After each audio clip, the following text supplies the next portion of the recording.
poisons, but mine's silver with the Tree of Life, and Marrow is the claws of someone who he had to put down.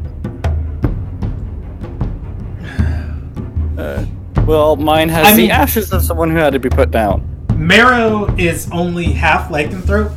He can wear silver just like a lactose intolerant person can eat milk, or a person allergic to chocolate can eat chocolate. It's just really uncomfortable. But by gosh, if you want to do it to look fabulous or to, taste good, just live your dreams. Yeah, no, the idea of it was to compensate with that is Mara gets a rash with anything silver in direct contact and then starts becoming easily agitated if he wears anything metal. Yeah, that's understandable. I mean, it's not the same as lactose intolerant people, but they just get really gassy and unpleasant. Yeah, I know, but I'm telling you, we just have to. We'll just kill Joseph, and we'll make you armor out of his boat. I'll become I'll get bone armor like in Monster Hunter. It is actually a choice. You can't have bone armor. Something crazy I saw, and then we'll get started. I saw a meme. Well, it was a meme, but it was just like a Facebook post, like a picture, and it was a map of the world with like census data, and where lactose intolerant people are located is mostly Central America, North America, and Europe. And that's because those are the places where animal husbandry of cows really took off. And that humans naturally aren't lactose-ingesting creatures, and that our ability to digest lactose is a genetic evolution from the European, impact on the world of, spreading cows to so many places. Yeah. Makes sense. Genetic mutation, that was it. So, that's something to think about next time you eat cheese, is you can do it because you're a mutant. Yay!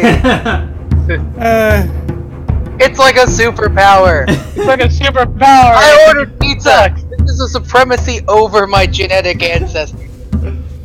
Whoa. Nobody said mutants were genetically no one said that your mutation had to be awesome, okay? Look at the X-Men.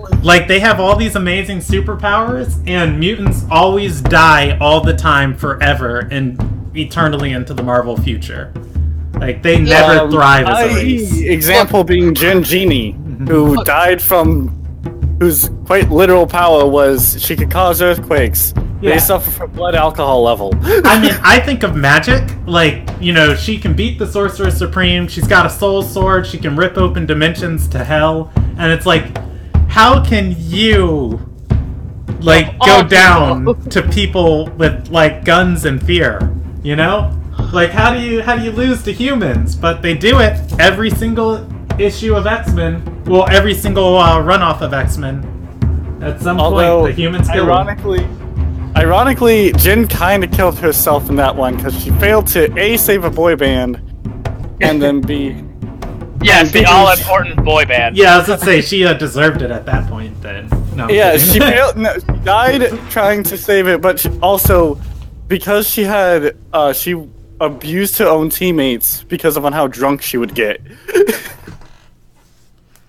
So basically, she was a horrible person. We're gonna get started because I can talk about how much I love the X-Men and my absolute disdain for how their story has not progressed whatsoever in the last 50 years, eternally into the future. So wait, they have story progression? No, no, they don't. People hated the X-Men, or rather the storyline of the X-Men is humans fear the X-Men, or humans fear mutants 50 years ago. Humans fear mutants now. Humans fear mutants 100 years in the future. Humans kill all mutants. All the time. That's it. Every boot of the X-Men, it's always that. I was so excited for Bendis's 50th anniversary of the X-Men, and it was such hot garbage. Okay. I feel like I've stepped into something I shouldn't have. I mean, I don't know. My thing is like, yeah, it's the same shit, right? You know, it's always, people hate the mutants, people hate the mutants, people hate the mutants. I mean, the mutant thing is a racial allegory, and it's not like we've gotten better about that in 50 years. That's fair. That's fair. That's fair. And also, another one is out of the fear of mutant lives matter. Let's make them they are possibly better than us. Let's make them fear, so that way they can realize that they could do better. I mean, I don't know. Scott Summers can shoot lasers out of his eyes, but that didn't stop him from being a whiny bitch. Also, it's because he can't control it. Cyclops is the worst. Although his brother Havoc is a lot more entertaining. Okay, we are starting on that. I actually haven't read much about Havoc. Alright, so, we are live. Welcome back to the Ilderon Tales. This is Group D, Brothers in Arms. Tonight it is Brothers in Arms, because we are Sans B, and I will be controlling Octavia. I have recruited the new player for this group. But he is currently making his character and will be joining us soon in the future. So look out for that on the horizon. Alright, so we are playing Dungeons & Dragons tonight. It is a role-playing game. Everything you are going to see is live storytelling. Nothing is set in stone, and nobody has any clue how any of these events from tonight are going to play out. Most certainly not I. That said, we're playing in Ilderon. It is a homebrewed campaign setting with a lot of political intrigue and a lot of different cultures. If you want to read about it, the link is in the description. If you've made it to episode 8 of this campaign, I'm just going to trust that at this point you are somewhat familiar with the setting, or you know how to Google search things that's on our wiki. We're going to assume you know how the internet works. Yeah, I mean, I can actually accurately say this now. If you Google search Ilderon Tales, our wiki comes up as like the first thing. And I'm gonna do it right now just to make sure that I'm not BSing people. Yep. This is the content, kids. Yeah, that's it. Our wiki comes up. It's the first link, ilderon.wikia.com. We're moving up in the world. Mine was something else, but I might have spelled Ilderon wrong. You went somewhere else on the internet. Something involving pigs. Just goddamn it, Ramon. Something involving pigs and bacon. No. Oh, you're making me hungry. The only thing set in stone is that Rob's character will suffer emotionally. And I want to... I like pimping products at the top of these sessions. Not that I ever get paid for any of these. Just because, like, if I find neat stuff, I like sharing it, and I hope other people would do the same. Bought a Miss Marvel statue. She is looking down on my room as a vigilant protector off of Amazon.com. I can 10 out of 10 say this is not worth the money. It is beautiful, and I would never buy it again. That said, it is gorgeous. Yeah, we're gonna get started tonight. We're One last thing, like after the session, real talk, t-shirts. T-shirts? T-shirts. Ilderon t-shirt. Hey man. I killed the Pagnative artist Sarai, and all I have to show for it is emotional scars. I can make them. Redbubble exists. The thing that comes up for me is apparently the live chat isn't showing up on your stream. Oh, okay. It should show up now. So, gosh, I keep getting distracted. This will be my last distraction, then we'll get started.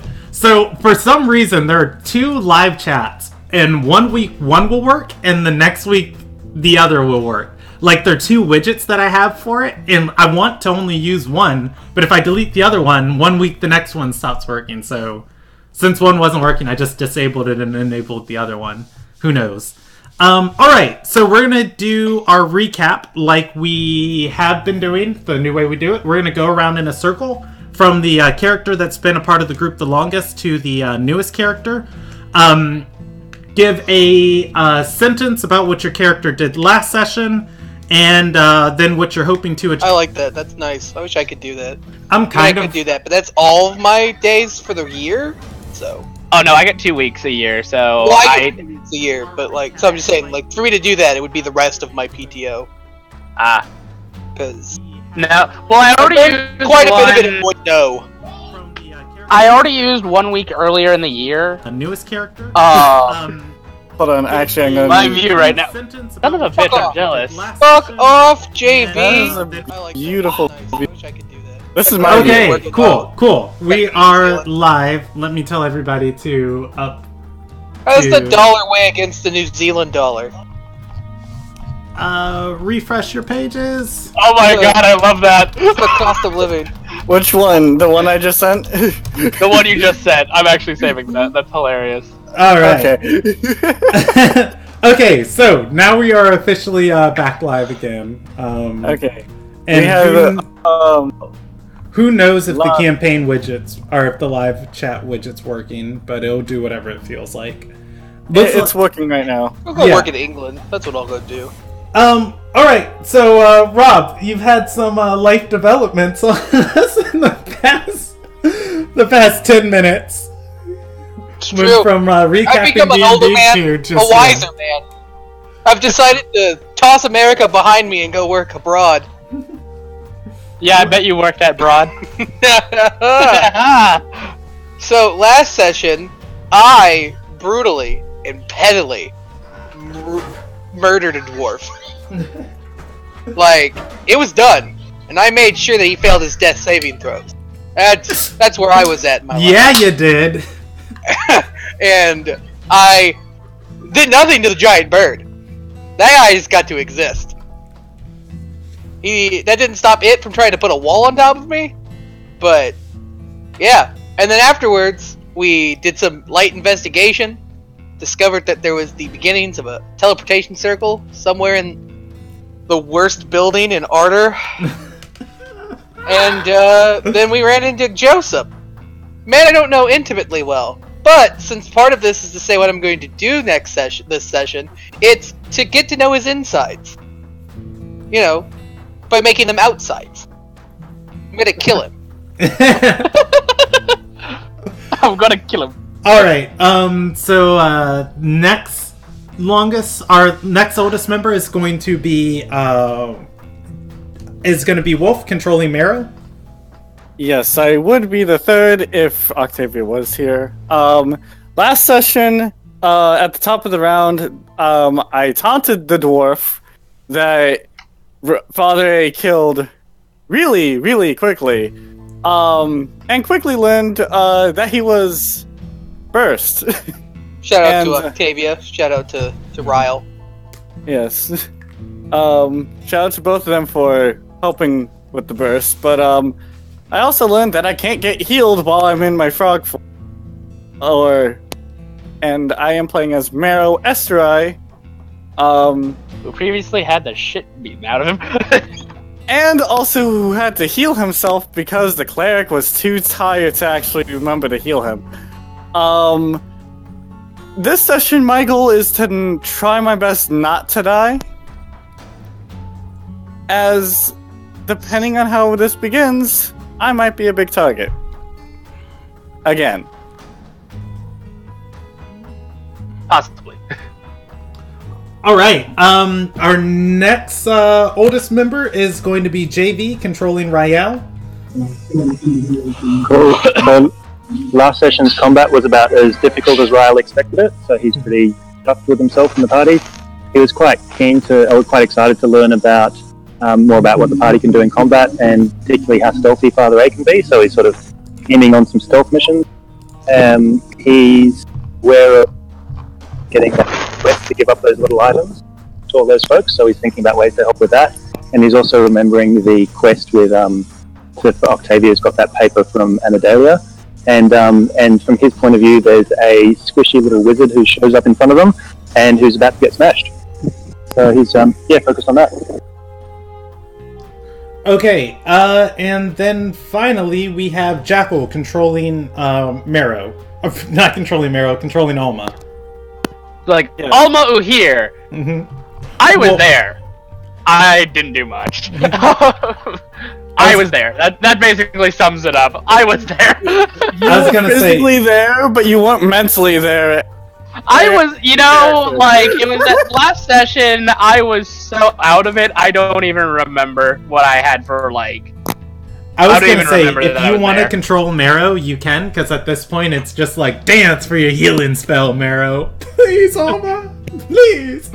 Like, I need healing! Here's the thing, though. Marrow can heal himself effective as a freaking priest. Alright. I mean, I can heal you. Do you need healing? I'm the only one Is here healing who's needed? bleeding. I'm the only one here who's bleeding. I mean, I don't know. I think Ryle got dusted up just a little bit. So, last session started off on the 10th day of the month of Hunter. Everybody was outside of Old Ardor, just north of the city of Ardor in Ardor Sarai. You guys came across a dwarf that you had seen, well, that Father Ace was aware was on the boats and during the siege of the city. And that sounds like a bunch of gibberish. Let's see. Ardor, and why is none of my stuff coming up? There we go. Ardor and Renalta Siege. Here we go. And Halith of Passage's Word. You guys saw a dwarf that was in the battle of Renalta Siege against the capital of Ardor. You guys found out that he was agitating the Ghost Storm on a weekly basis, and as the end of this week was happening, and all of the ghosts had possessed citizens in the town and marched them outside of his doorstep, he commanded them all to die, which they did, and the ghosts went back to the storm above. From there, he engaged the party in combat, as the party were the only people there who didn't die from his divine word. And during combat, he revealed his giant companion, Emberus, the Sunless Wing, a giant two-headed Albine. It is a bird of the goddess of death, and it was not as much of a threat as I would have hoped it to be. Halith himself was all damage and no healing, as a servant of Renalta should be. And the fight lasted only a few rounds before he had to retreat into the fortress, and the party chased him down and ended him, and really ensured he was ended. Yeah, it did.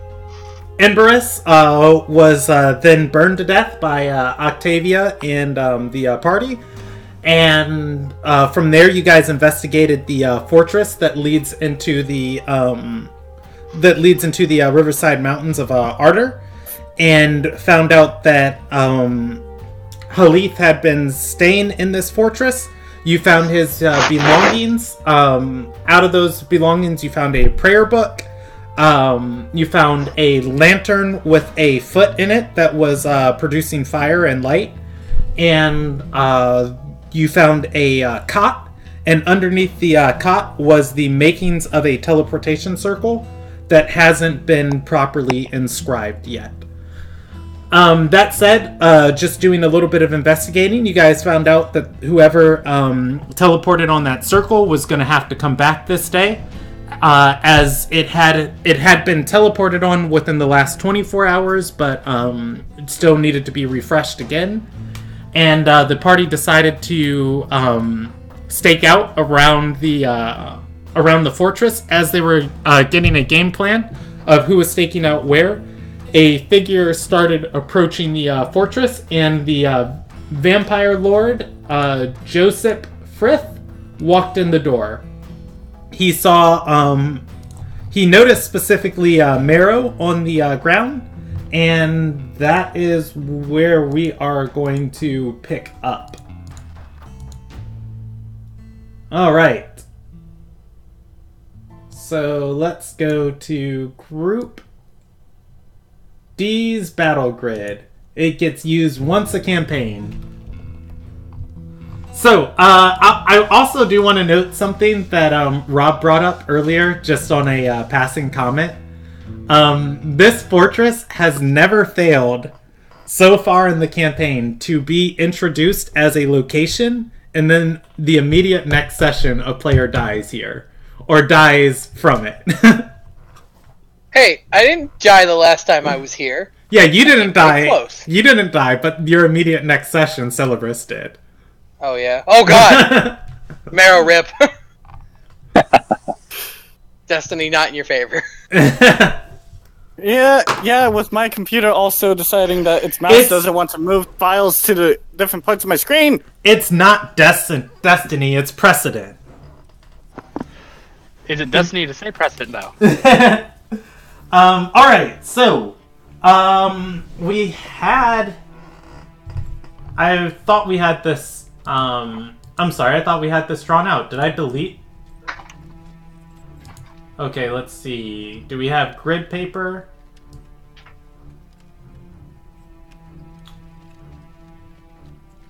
We have got grid paper. Well, we're on the last campaign. Yeah. Grid. I know where you guys are at. I was pretty sure I drew out this fortress somewhere because I remember sketching a square and X's of where everybody was hiding at. Okay, that's fine. It's not Westwind, it's not Storm's Nest, not Okay. Yeah, I cleaned up a bunch of things on the, Roll20 game so that it just runs smoother for everybody. But, I might have accidentally deleted wherever I made that drawing of, this playset. Okay. Yeah, I think it was on the auto screen. Yeah, it's not there anymore, so sad day. Okay, well, the only one that matters, and I was on the second floor. I know that. yeah, I was gonna say I know Father A's on the second floor. Marrow's under the rubble, and I know Octavia hid in a room I outlined right here, and Almo was, I believe, in the stairwell. I don't remember. Okay. And Rael is on the second floor up there, I believe. Halith is dead. I Inabris want to is... say I'm the only one on the second floor, but I don't know if JB remembers. I thought we came down and were talking in the entranceway, and that Rael tried to get close to the guy coming in. Like, I know I'm on the second floor, for sure. Because I was Okay. kind of like, whatever, I can attack from range, / whatever, it's 15 feet, I don't care. Yeah. And me going to the rubble nearby where the bird's nest was. I just remember that because that's where I was sitting before everybody said scatter.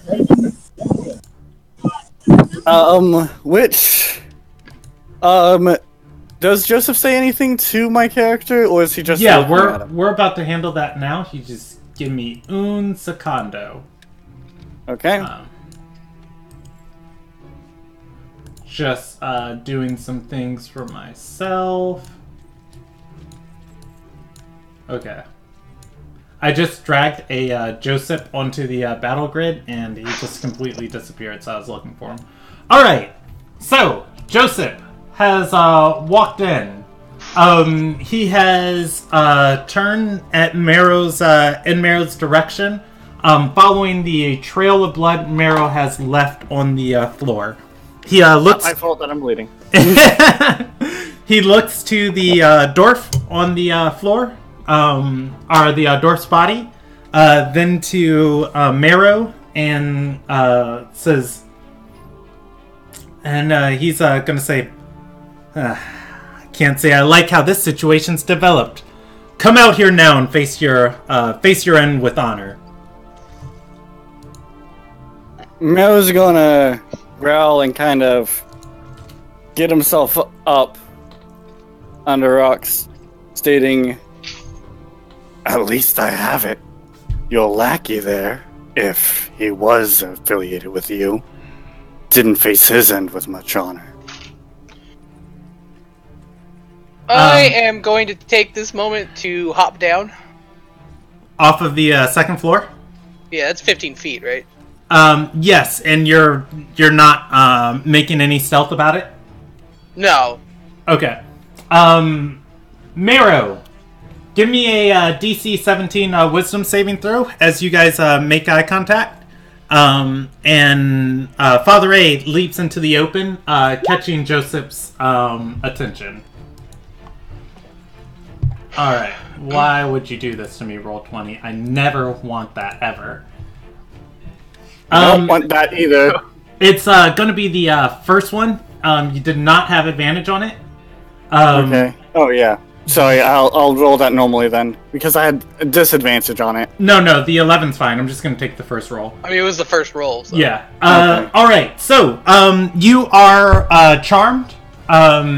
You feel on edge at first of just like, oh god, who is this person? What's going on?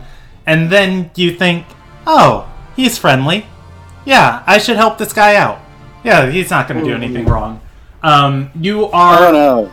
You are magically charmed by him for 24 hours and regard him as a friendly, let's see. Trusted friend to be heeded and protected.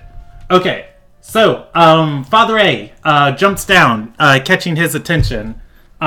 He looks towards Father Anderson and says, I knew this couldn't be a job for just one.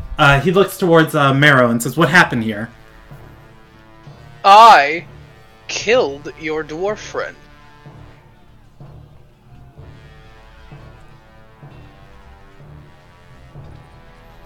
And, he's gonna start stepping forward to Father A and say, I don't think that favors well for you. Moving his fingers back and forth. And he's, go ahead. I was gonna say, is there any kind of, are there points where I can actually make a, try and struggle to break free? If you take any damage... Let us see. Or if he Are you using Dominate Person, or is this like a special... Charm. The vampire targets one humanoid it can see within 30 feet of it. If the creature can see the vampire, the target must succeed on a DC 17 Wisdom saving throw against this magic or be charmed by the vampire. The charmed target regards the vampire as a trusted friend to be heeded. Although the target isn't under the vampire's control, it takes the vampire's requests or actions in the most favorable way it can, and it is a willing target for the vampire's bite attack. Each time the vampire or the creature's companions do anything harmful to the target, it can repeat the saving throw, ending the effect on itself or on a success. Otherwise, the effect lasts for 24 hours or until the vampire is destroyed, is on a different plane of existence, etc. the target, or takes a bonus action to end. So if he attacks you, or anybody else attacks you, you have a chance to save against it. Right now, you're just, you got up, you crawled out of the rubble, you guys made eye contact, and then you just felt this lightning, like, through your spine, and then you're just like, what was I ever so scared about? How much HP do you have again? 28. I am bleeding heavily. I am bleeding heavily. Hey, no metagaming. Alma wouldn't necessarily know attacking. It wouldn't necessarily know he's charmed, and wouldn't necessarily know that he's that attacking breaks. I feel like my knowledge of undead, like I would at least know what a vampire is capable of. I'll let you roll a religion check for it, or a. Wait, could I also roll a religion? Could I make a similar roll as well, even though I'm already charmed? No. Okay. I feel like I have a decent idea of what a vampire is capable of. I was making that roll just in terms of... Actually, because I did this to everybody else when I first encountered... Let's see here. Ah, here it is.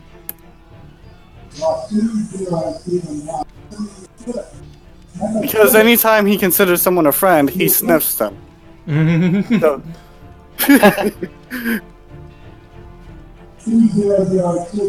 Alright, Do I realize he's charmed?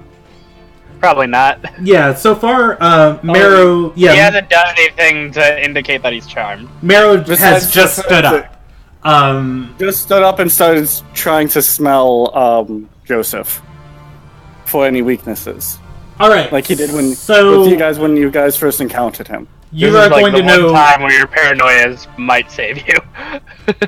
You're gonna know he has resistances to necrotic damage. He also has resistance to bludgeoning, piercing, and slashing damage from any non-magical weapon. Okay.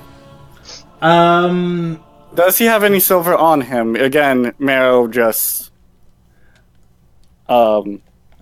checking for that as well. Like he did, like I said, he's acting the same way as he did when he first encountered the group. Not that With Father A. Not that you Octavia. smell.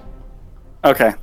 Alright, so, Alma, on that, you are going to know that, powerful vampire lords, can kind of project their, personality onto other people's souls. Although you're not sure how exactly they do it. Then you... Father A, you jump down and you have confronted Joseph.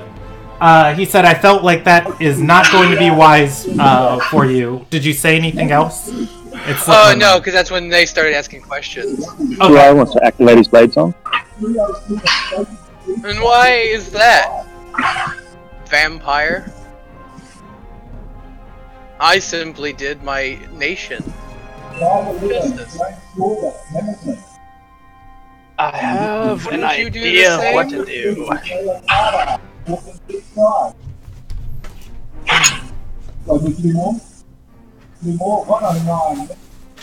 Give me 1 second. When in doubt, consult the good old-fashioned percentile die.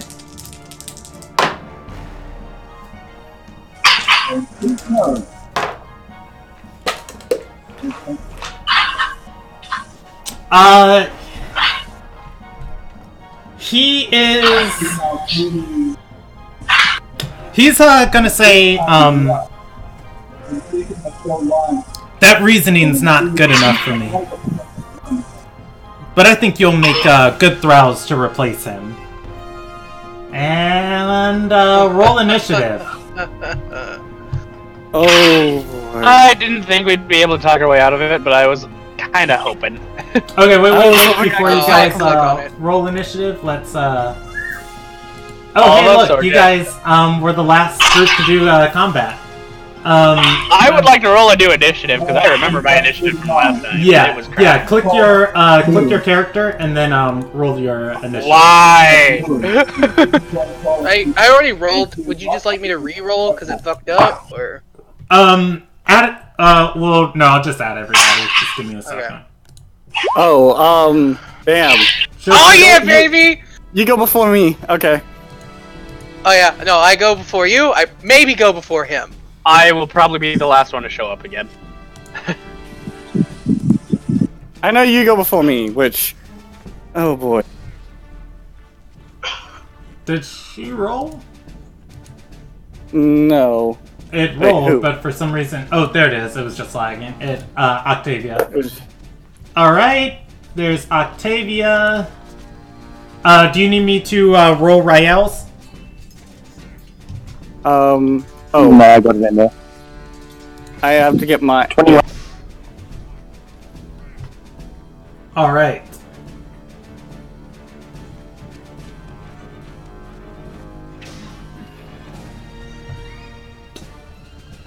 That is Octavia, Father A, him, Halith is dead. We'll move him over there. Actually, let me look at one thing real quick. And pull out the boss.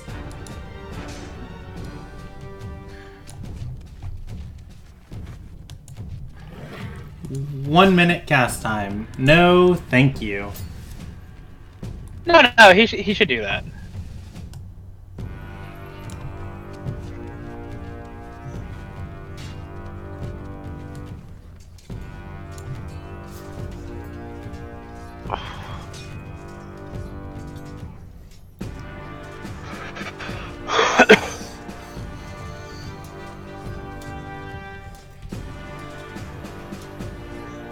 Oh yeah. I mean, I didn't win initiative, so that sucks. But I might get to drop the sweet line I've been working on for 2 weeks.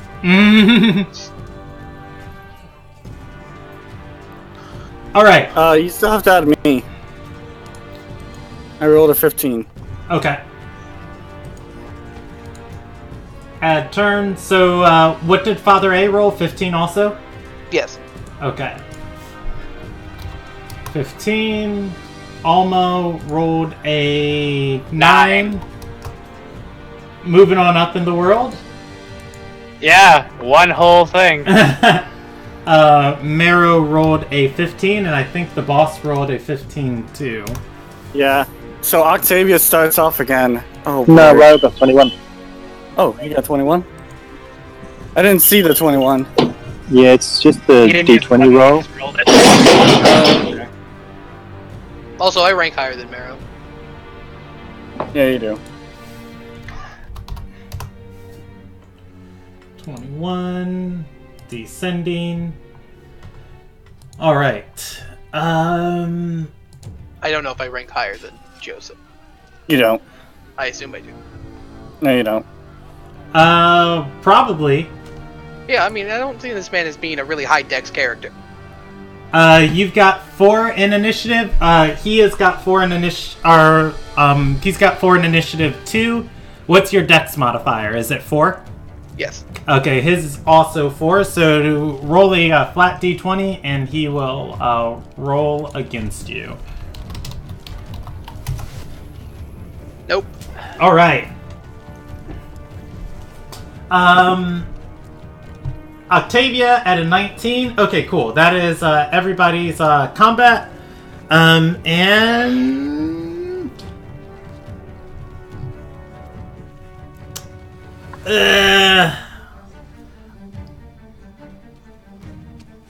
okay, we're just gonna roll with this. Okay. Rael has 1 combat. Go ahead and proceed with your turn. What would you like to do? Did his blade song go off before the combat, or was it starting now? Yeah, you had that time to do it. Cool. So his blade song, in that case, he'll drop a shadow second level spot. On who? And on himself, Shadow Blade. So he'll just make And what a level sword. slot? And what's the lighting like in this room? The lighting, it is well lit. The wall is broken, and the sun is in the center of the sky. All of the light from the snow and everything is coming in here. Cool. In that case, he'll just move up to Joseph and attack twice with the Shadow Blade. Okay. And So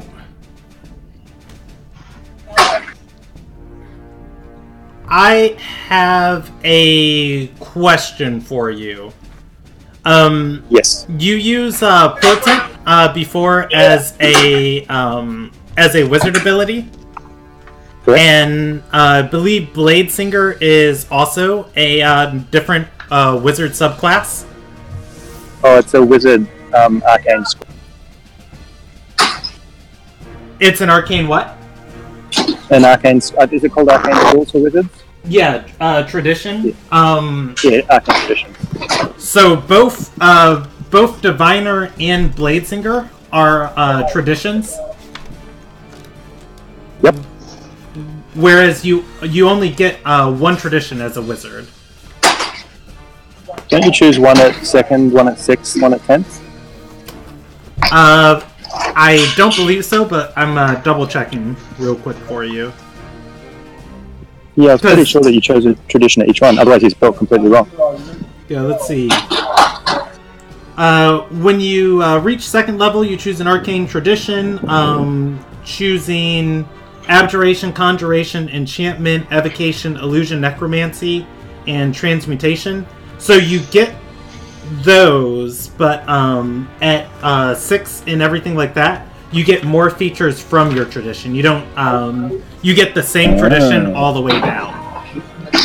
So I will let you choose right now if you want to be full Bladesinger or full divination, and then that's going to be the one you roll with for this combat.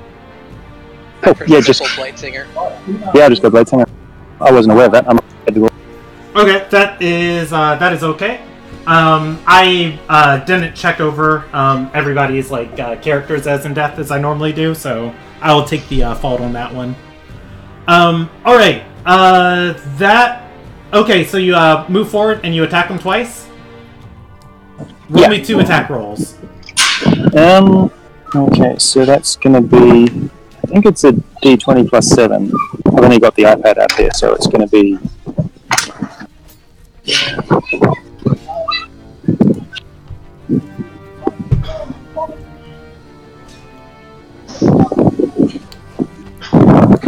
$15 is going to miss, and 17 hits. Alright, so I believe a Shadow Blade at the second level slot is a 2d8, so I can't see it using on the iPad here. I can link it for you. Let's see. Shadow Blade. I got it. So it's in a second level slot? Yeah. 2d8. Yeah, 2d8. Alright. And I think it's a finesse weapon, so it should get his dex with it. So. Yep.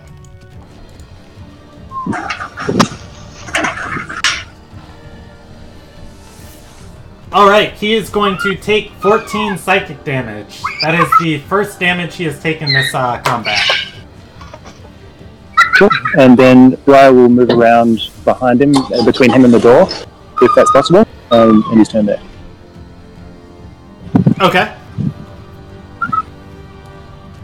Right there.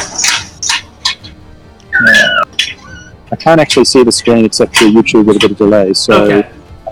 So you... Yeah, that's good enough. That's okay, fine. yeah, you're between him, Marrow, and the dwarf's body. Alright, it is, at the end of your turn, is he gonna take a legendary action? The end of your turn, he is going to take a legendary action, and he is going to...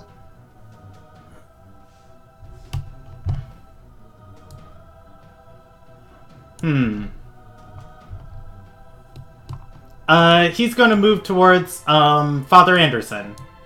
Yeah, he is. Fucking let's do it, bitch. Octavia's turn. He's unaware of her presence. She is going to step out. She's got 1 sorcery point left. 1 4th level slot left.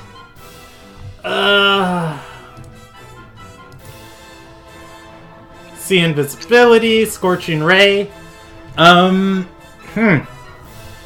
When in doubt, go with scorching ray in the in a 3rd level spell slot, and as a bonus action, she cannot start her mantle of fire again.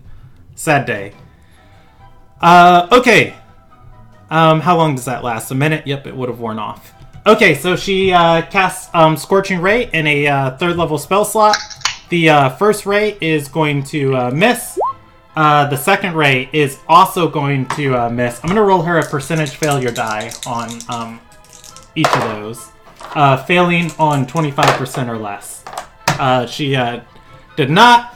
Alright, and a 3rd ray, and I believe when it's in a 3rd level slot, it gets 1 additional ray. You make 3 rays, yep. In a 3rd slot, she creates 1 ray. The 16 hits him, and the 19 is also going to hit. Octavia, coming from the... Oh, she rolls those all with advantage. She, surprised. So, this is the 3rd ray right there. And then the final one is going to be right there. So, 2 rays still hit. And 2 rays miss. That's perfect. Octavia, coming from the darkness, is going to come and just yell, "Die, vampire scum!" And that is 12 points of fire damage. That is her turn. And it is now Joseph's turn. End of her turn.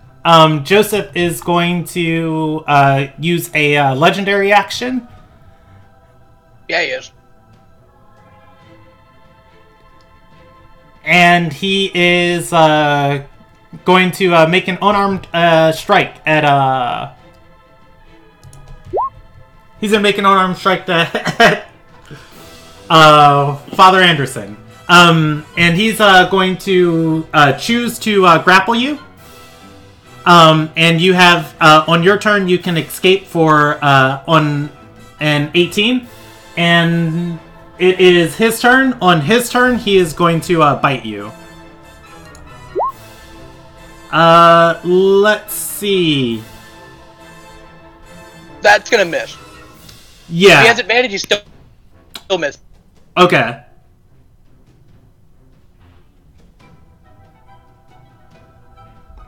He does not have advantage, so I'm going to roll him a percentage failure. Failing on 25%, he did not. Gosh. So he makes that. He can only make his bite attack once per round. I feel like the better option was a spell here. He takes an unarmed strike. I'm rolling these with advantage, but he does not have advantage. I just don't have... Doesn't matter, the first one was the crit. Yeah. Advantage toggle off, and... Whisper toggle. There we go. Cool. Alright, so, he rolled a 29. That is going to hit. And he is going to deal 11 points of bludgeoning damage to Father Anderson. That is his turn, and it is... My turn. Yeah, it is Father Anderson's turn. After... Yeah, it's your turn. He's not going to issue any commands. So... It takes my he action regains, to escape? At the start of his turn, he regains 20 hit 20 points. health. Yep. I mean, maybe. Who knows what he's doing? Yeah, he does, because I didn't get to attack him. Neither did I, but I'm also charmed. Yeah, Marrow just sees, like... Does it take my action to escape him? Yes, it's an escape attempt. Okay, follow-up question. You are affected by the grapple condition, not the restrained condition. So you still have your actions. He's just latched onto you. You cannot move away from him. That's fine. It's just... My sunbolts have disadvantage because he's on top of me. It's almost like he knew you were a cleric. No, I'm kidding. He didn't. Does he know that I'm a druid or no? No, you were just the first person to reveal himself, and you wanted to know what happened. And he is going to question you. Then Father A's like, here's what happened. Well, here's what we're going to do. We're going to double check my spell list real quick. Oh, just because this is annoying. Okay, cool. We are going to cast Spiritual Weapon in a second level slot. Bonus action. I'll give you a sword. Ping where you want it. I did not see that ping. Ping it again. Right behind him. Okay. Right behind him.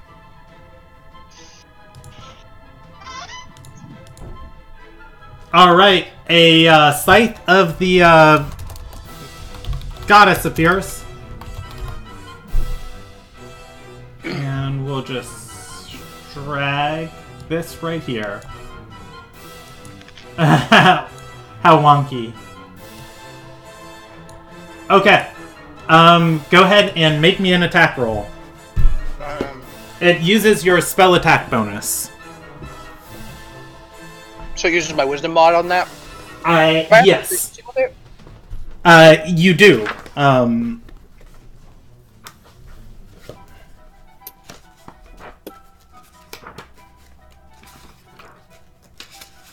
Okay, so I do have. Yes, you do. Okay.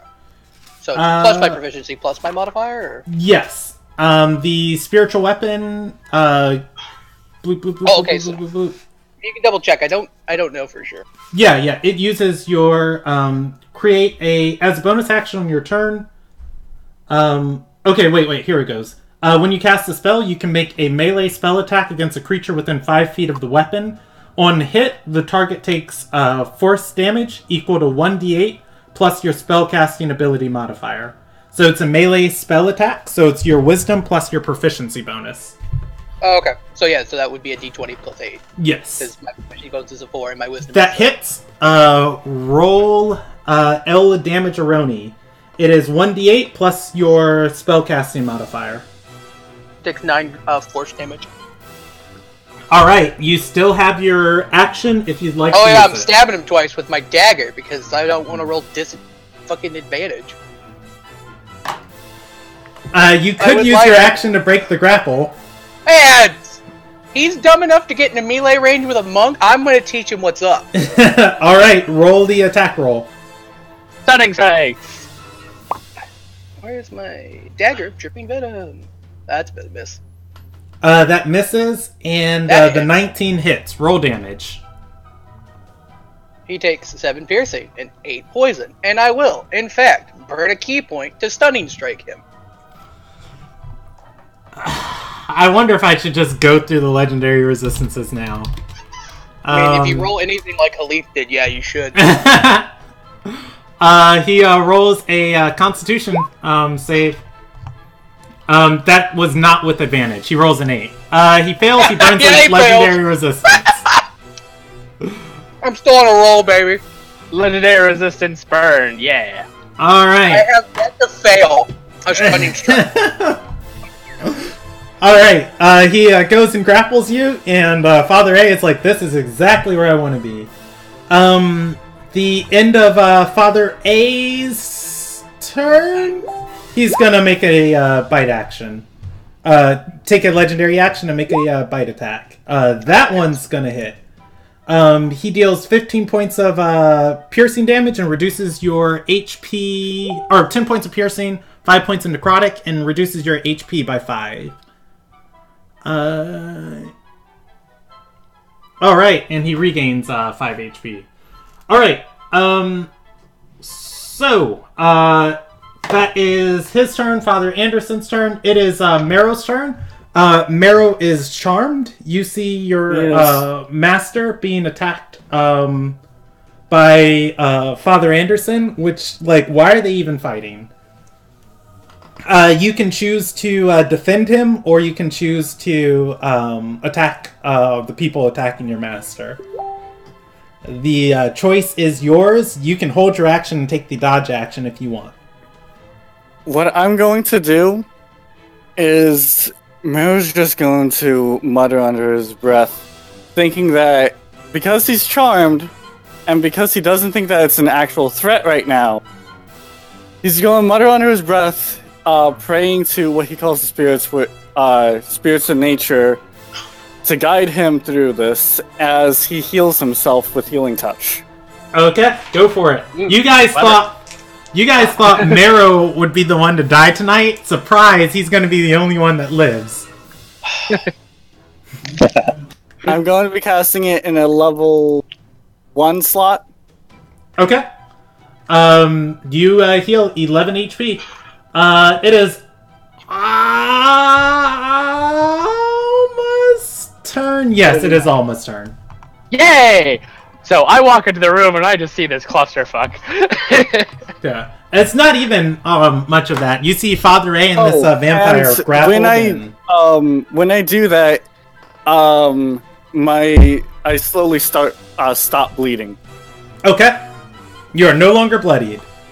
Yes. Although, close to it. Okay, just wanted to point that out there to everybody. Cool. Okay, so I'm gonna walk into the room and kind of see everything going on. I'm gonna see guess Father A fighting, so I'm going to cast...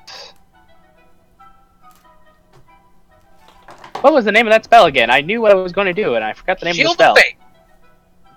I know. Well, maybe actually. Do I have that? Oh. I do not. I want to say it's called Bless. I can't find it on my thing here. Bless is a spell. That's fine. You can bless 3 people. If you move to the center of the room, you could hit Father A, Octavia, and Rael. Marrow is not counted as an ally right now, but I think Bless is just creatures. Well, So it's only if I consider them an ally. Do I know that he's charmed, though? No, you don't. Marrow's just sitting over there healing himself. You could cast Bless on Marrow. I mean, like, Marrow's been shit on all day, so I'll cast Bless on Marrow. Okay. And I find it in my spell list. I've got it up for you right now. You get a D4 to all your saving throws and attack rolls. It's people within 30 feet, so you do have to move to the center of the room in order to do it. And that should put you in range of Marrow right there. And then,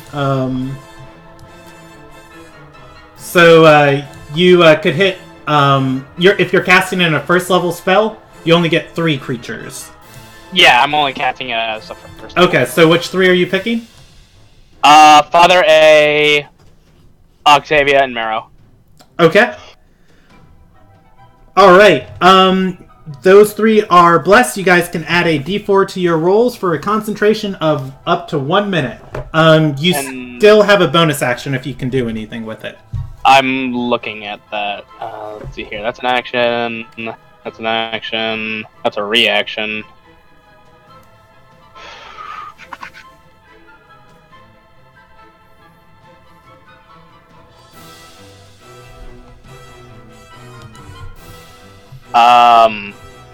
Yeah, no, I don't have any attacks that are bonus actions, so I will end there.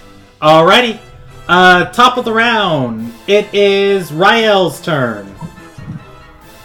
Can he stand in the same space as the spiritual weapon? He can. Then he'll do that and attack twice with the sword again. Okay. Roll me 2 attack rolls. You have advantage because you're flanking, I think. I don't know if the grapple makes that weird. Yeah, you do have advantage. Father A can still punch him in the... I'm threatening! Hey, he's got me grappled, I'm still fucking him up. Okay, and so the first one... The 17 hits. The 12 is... Oh, well, yeah, that's with advantage. So 15 and 15 is going to miss a miss. Roll me damage on 1.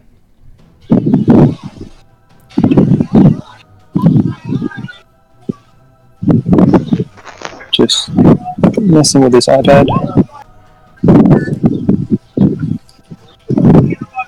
16 points of damage. Whew. Alright. He takes 16 points of damage, and Rael has his bonus action if he can do anything with it. Otherwise, it is Octavia's turn. Rael's well done. Alright. Ooh. She does not have a lot of great damage options left. Alright, so she can consume that for a... Okay, she's going to consume a second level spell slot with her bonus action to gain 3 sorcery points, I believe it is. Looking up the the exact number she gets. She's going to consume a second level spell slot and gain 3 sorcery points. And then she's also going to burn a second level spell slot to cast Scorching Ray again with 3 rays, not with advantage. And 2 are going to hit. Alright, she deals 19 points of fire damage. And she is at 4 sorcery points. That's her turn. At the end of her turn, he's going to burn a legendary action. And Punch Father Anderson. Yay! Real. He missed. I know. Why? Because, fuck with a man that wants to die. Daxtrin is going to use his reaction and turn that into a... No, I'm kidding. Oh no. That's a sneak peek. Alright, so, that is Octavia's turn. Joseph's turn. Can I spit in his face as a free action? How rude. I mean, Meryl was going to spit blood in his face if he actually was able to. But now he's your friend. You don't want to hurt him. Okay. That's the problem. Is that Meryl? That's one of Meryl's downsides. Is that he will do anything for anyone he considers chosen family. All right. So you guys see the burn marks on. You guys see the burn marks on his skin and flesh start to mend themselves, and he is going to look. Gosh, best thing to do right now is just to get rid of Father Anderson. He's going to look towards Marrow and say, Thrall, pin this one down. I'll feast on him next. Pointing to Rael. Marrow has been ordered to incapacitate Rael.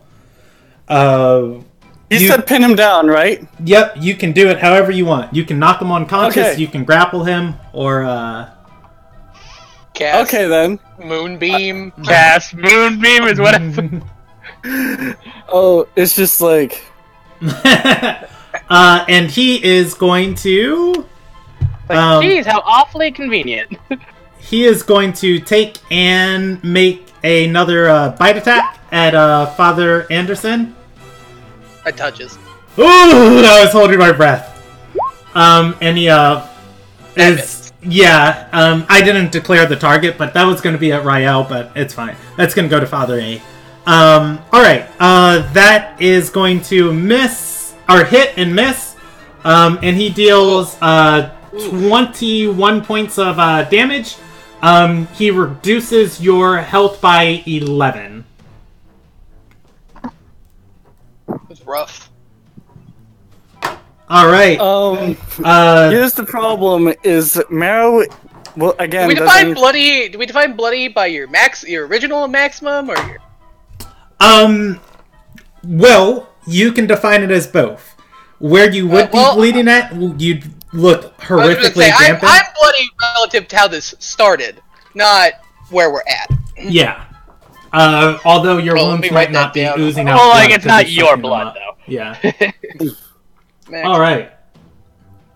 So, let me do all of this math real quick. There's so much math.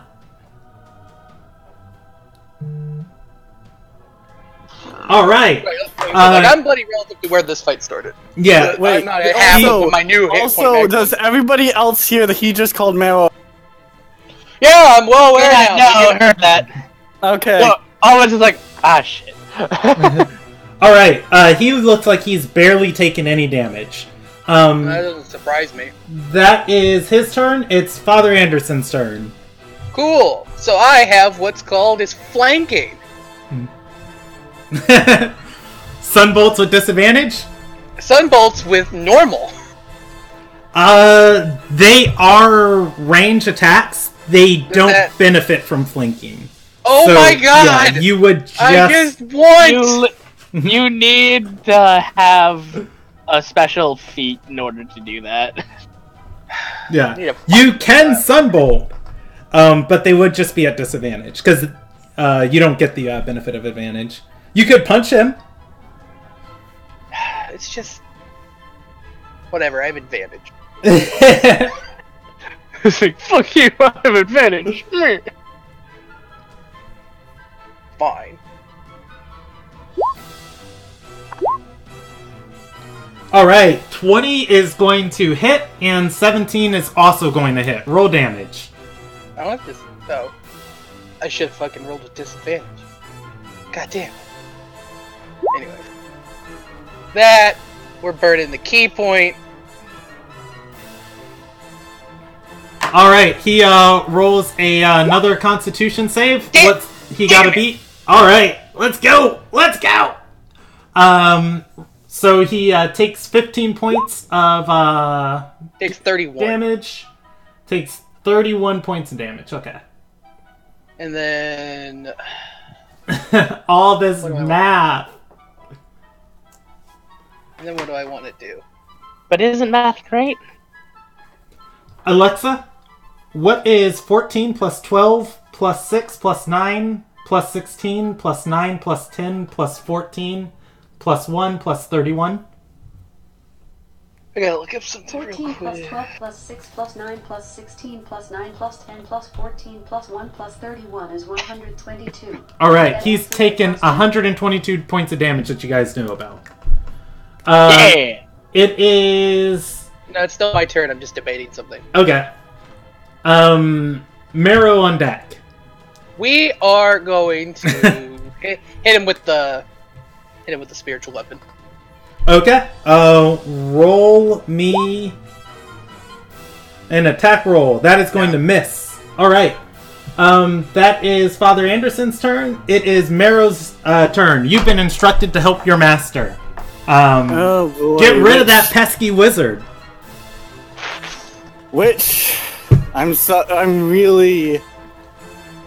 This is going to be something kind of entertaining. Give him something that requires a saving throw so he can use his bless. Marrow. Oh, that's right. I had bless. Marrow is going to just Oh, it's too call late. lightning. On the wizard? All right, Alright. in the area.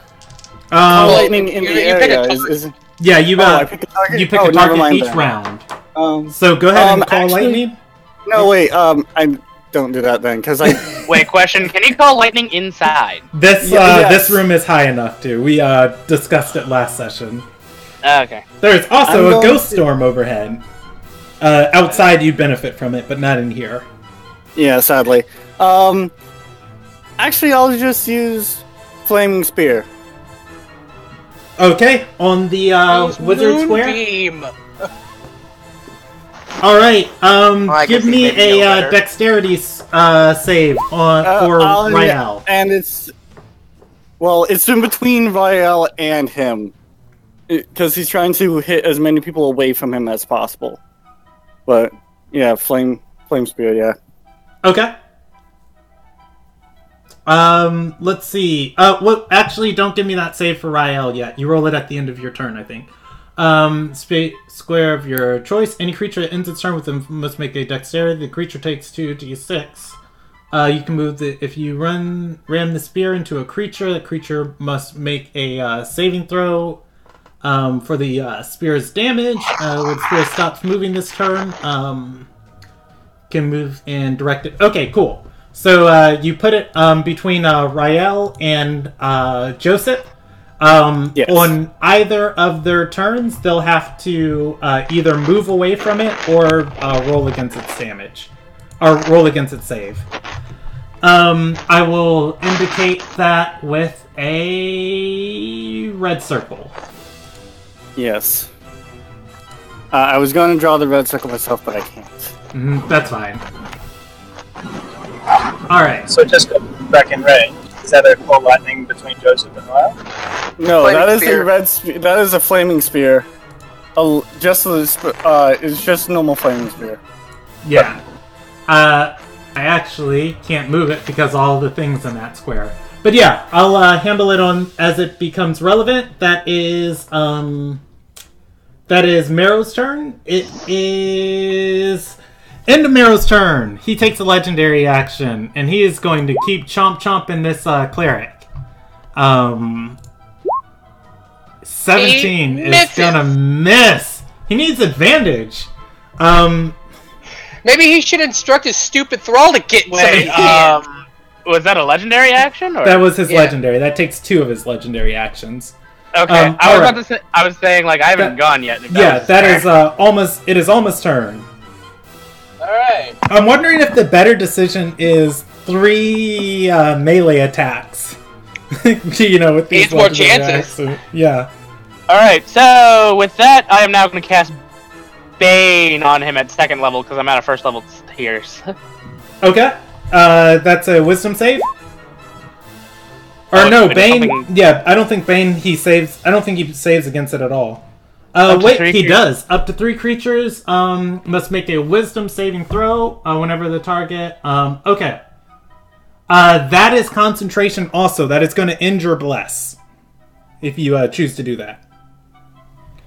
Yeah, well, I wouldn't. no, never mind. I take that back then. You could stack Sanctuary on yourself or somebody else. If you want. That doesn't take your reaction. Or that doesn't take your concentration. Oh, wait, I know...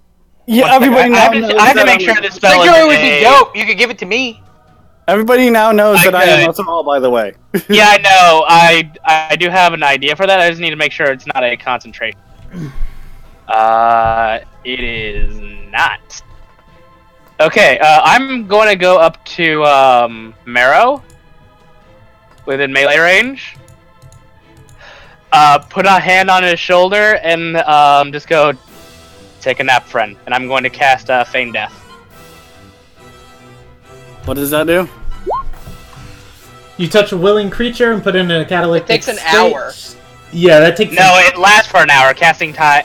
Wait, what? 1 hour. Casting time is 1 hour, duration is 1 There hour. is a. Okay, Oh, so yeah. I'm looking at D&D Beyond. Yeah, It says I've it's got- one action. I've got 1 action for it in the player's handbook, so we are going So to go that's- with that. Duration's an hour. Casting time is an action. I think if he tries to resist, he has to make a will save. I'm going to put that on Marrow. Your master has commanded that you get rid of the wizard, who, I mean, is also your friend, and so is this new guy, Alma. Your master is not controlling your actions. You do want to please him. It is up to Marrow. Wait, what is Feign Death doing to me? I'm basically I'm incapacitating you, but yeah, it he's basically takes you- sending you into a coma.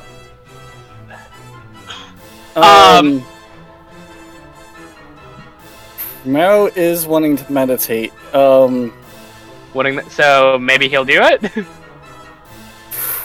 Yeah, I'm gonna put it up to... Do we want to put it on a percentile? Yeah. All right. I'm gonna say Marrow is a people pleaser. 1 through 60%, he tries to please his master. 61 through 100, he 61 through 100, he tries to, or he accepts and goes to sleep. Marrow is just gonna be like, no, somebody just joined our pack. Why would I go to sleep? We have to help him. Okay, so in that case, make a will save. You have to beat a 14. Yeah. The spell Feign Death is is to touch a willing creature. Yeah, the Oh. spell is actually going to fail. I'm not going to burn your spell slot for it. You go through the Okay. actions. You And Marrow's just kind of like, yeah. now's not time to rest. You go through the actions. You do the incantation. It takes your action. As the magic is gathered in your hand, Marrow slaps away your hand. Marrow just he shrugs his shoulder, kind of like jolting. Because like I'm not physically like doing anything to you yet. But. Yeah. It's just, what This are you is- doing? This is when you just grab his friends face are and say, fighting. "Go to sleep." No, this is where I start punching him and just like, go to sleep, go to sleep, go to sleep. All right. That's Alma's They're turn. fighting. We need to break up the fight. It is Ryal's turn. There is a flaming sphere on top of you. Well, in front of you. Yeah. Well, it's occupying your square. Yeah.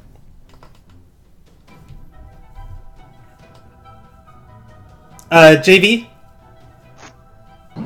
Cool. Ignore the flaming sphere and attack twice. Alright, roll me 2 attack rolls and then give me a dexterity saving throw against the sphere. Still has advantage on the attack rolls. Yes, you do.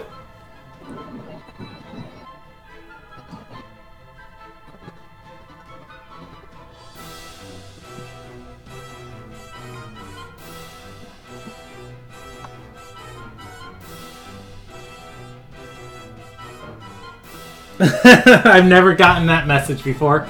I'm gonna re-roll your second roll, just because my roll 20 dinked out on me. Oh, I just got them all. All right, the 11 and 16 are going to miss. Wait. No, it's advantage. The 16 hits. 21. And the... That's wrong. It should be +7. Well, then those would still all hit. The 16 hits, and then the 21 and 18 hit. So roll me 2 attacks. Or two damage rolls. So that should be 48 +6 +1d6. Can someone else roll that? Okay. I got you. 48 plus 6.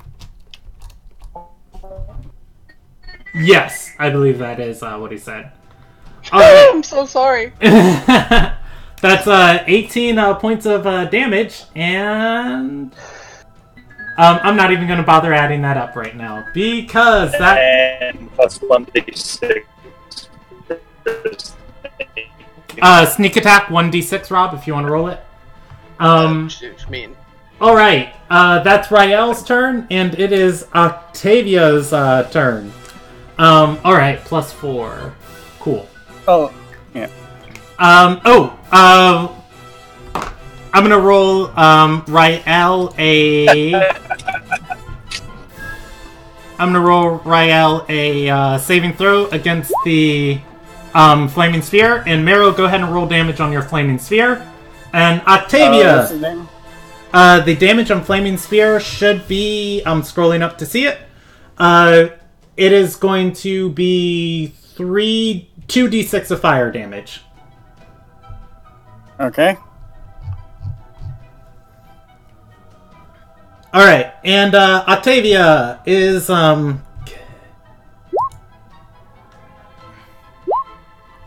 took 9. okay.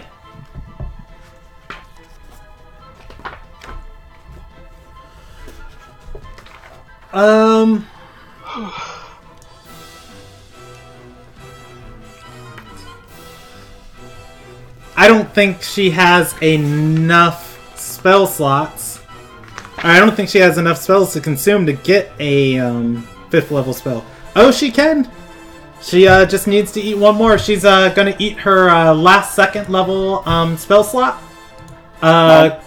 Yep. Going up to a total of He was at 4. yeah, going up to a total of 7 sorcery points.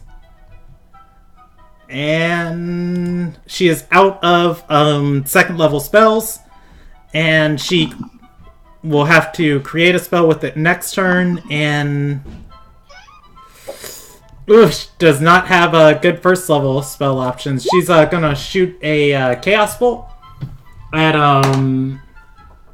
Joseph. That is going to hit. So close to the snake eyes of dealing extra damage. She is going to choose to have that deal damage that's going to hurt. What are the options for Chaos Bolt? Can it be Radiant? Well, she can only pick whatever it rolled. So out of those things that rolled, she has to pick 2 or 3. I was just going to rule that it deals damage because it doesn't matter. 2 is cold and 3 is fire. She doesn't get her bonuses to fire damage right now, so she's going to go cold. And deal a total of 7 points of damage to him. At the end of her turn, he is going to continue punching Father A, and I need to remember that he can attack Rael. Alright, that's the end of his turn. He misses Father A. And Yeah, he does. he is going to... Remember, he put that flame sphere right on top of him, too. Yeah, he's got to move out of it. Oh, he'll drag me with him. Yeah, here's the thing. Is just move right there. Rael gets an attack of opportunity as he moves out of your range. Not in case the kind of spell in case. Say it again. He won't take the attack of opportunity or save his reaction for a counter spell in case the Okay. casts. That's fair. Follow-up question. Yes. Does my spirit weapon get an attack of opportunity? No, it does not take reactions. Damn. Ha! Keep getting bent, vampire!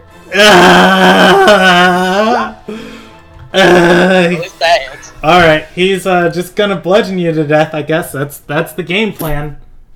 Alright, he deals 11 points of bludgeoning damage. So, Alright. he knows Rael and Octavia are powerful casters. He doesn't know what they're capable of right now. Anyways... all he knows is that Mara just casts Fireball. Yeah. That's his turn. It is Father Anderson's turn. Oh god, happy days. Let's go, Joseph. He has got you grappled, arms around your neck, and is just lacerating into you with claws and fists and teeth.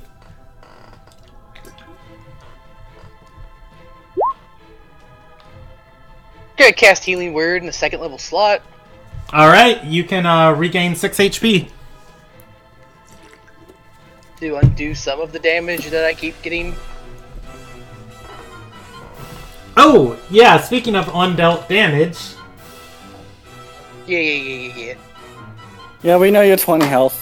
Whatever. You know what? We're risking it. Do you guys want to know how much damage that you have dealt this combat? Yeah, sure. You guys have dealt 144 damage that you know about so far.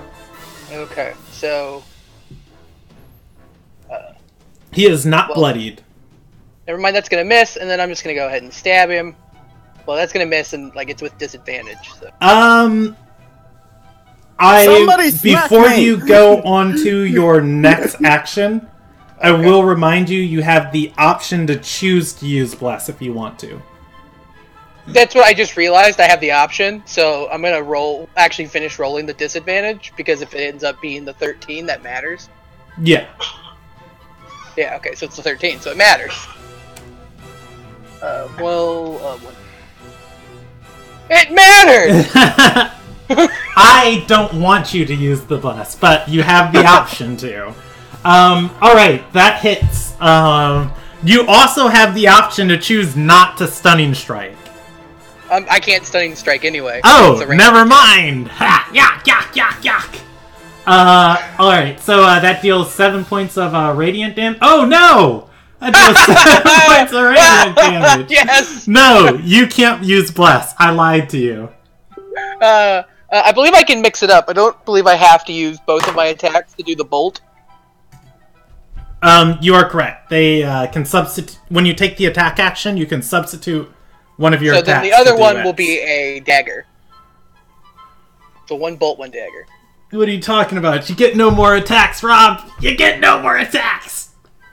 And so that's 7 points of radiant and 12 points of other damage. He burns another legendary resistance.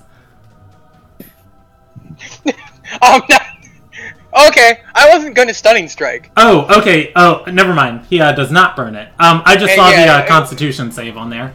Oh no, sorry. That's for the dagger, but I don't have time to do the dagger shit. So that's on me. Oh, yeah. Okay, cool. So it's just 5 points of piercing? No, so it still does poison because it's enchanted. Okay. Or it's but yeah, if I spoke it does more poison damage if I have time to use an action to make it do stuff. 5, 7. And then I'm done because my bonus action was to use Healing Word. Okay. I'm just adding all of this up. Woo! Okay, not bloodied yet, and 144 plus 7 is 151. 163. You guys have dealt 163 points of damage that you know about. He does not look bloodied yet, although he does look worn. Yeah, well, and so it's probably like 103, because he's had 3 turns where we haven't done radiant damage. Yep. Sorry about that. But I did it! I can't do it was a team effort! I can start doing radiant damage. Do you think he has better constitution or better dex? Better, no, probably both. He has a +4. If you start attacking him, he's going to order me to start beating you up. Right, without any sort of metagaming, I can confirm it's a +4 dex, because that's why I don't attack first. He takes a legendary action, and he's gonna miss. Yay! And... It's now Mero's turn. It is, Mero's turn. And Mero's just going to shake his head and just like, the fight's not breaking up.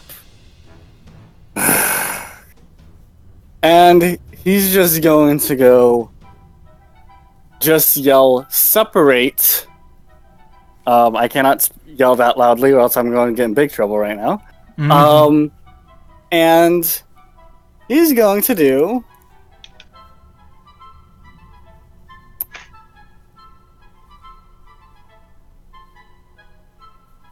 something dumb.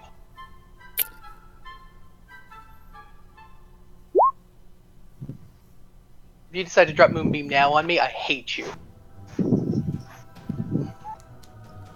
Where are you centering that Moonbeam on? It's a 10-foot radius, yeah? It's a 5-foot radius, so it's a 15-foot cube. Or rather, I have a question. Does Octavia have a counterspell? That's a good point, and she is going to see that, and she is also going to counterspell it. Okay. Yes. What slot did you use that in? I use that in a 3rd level slot.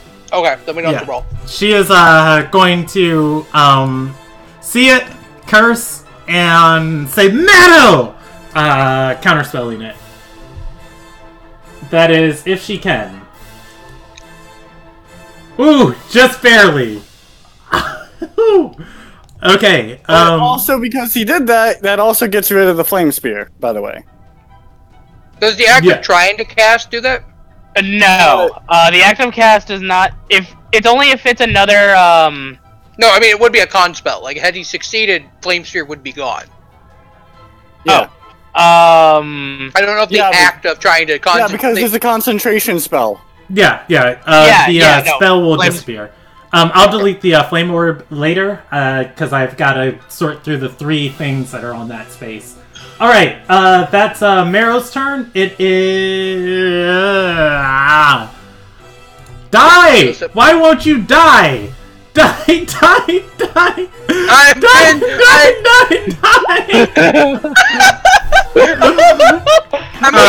valid! You cannot kill a man with a death wish! He takes 1 legendary action and rolls a 13 against you. And can that actually be within character? Please. I just like the idea of him just being like, "Why won't you die?" I love that too. That is... Yeah, that is officially in character now. He tried to do it, missed every attack, but... Yeah. He took a legendary action to take useless thrall. 5 unarmed He refuses to die. Hey, I'm not that well... You want to be useless. You want to be a useless thrall. Alright. I am currently being a useless thrall because Mero's deliberately avoiding doing damaging spells because he cares about people that he considers family, and all of his spells would damage him. Alright. Right, that's fair. Like, technically speaking, to him, we're all allies. We're just having a tiff. Yeah. It is Alma's turn. So I'm trying to stay in character. Alright, what to do about... Mero, smack him. I'm just going to grab Mero, and I'm going to slap him for 1 point of damage. Oh my god! Help! Just help! Alright, roll me an attack roll. When I said I could 1v1 the vampire, I didn't mean it! You're doing great, actually. Alright, so I have to make a wisdom saving throw again? If he hits you. Okay. He is rolling against your AC, which I believe is like 14. I missed that. Slash you have to get a 14, Alma. Hit me! I hit you. Okay. All right. You take 1 damage as I just slap you across the face. I'm like, And wake then the wisdom. fuck up! It is Wisdom also saving plus. Yes, it's a wisdom saving throw. It is also plus Oh, your strength modifier, Okay, so it take 2. becomes 2. Okay. Marrow's Oh, no, bloody. 2 damage. All right. No, I'm almost blooded again. Oh my god, yes! What's going on? Why have you been defending Joseph? It is Rael's turn. Wait, that means I snap out of it. That smack basically just... Is it okay for flavor text-wise? His eyes go from dilated to normal, glances at Father A and Joseph, and then they go feral. That Yeah, is Just whatever. growls loudly. I mean, you want to talk about? I mean, presumably everybody's going feral. Did you not see the 18 attack rolls Brandon made? Again, he goes dilated, normal, and now he looks like he's actually about to shift into a werewolf because he's mad and growling. Just like I was useful. Take that, Rob. It was useful. I rescind my earlier hate. all right. It's Rael's turn. Cool. He will move to flank again. Okay. And a question about the last round. That dex save should have been with advantage from the blade slinging.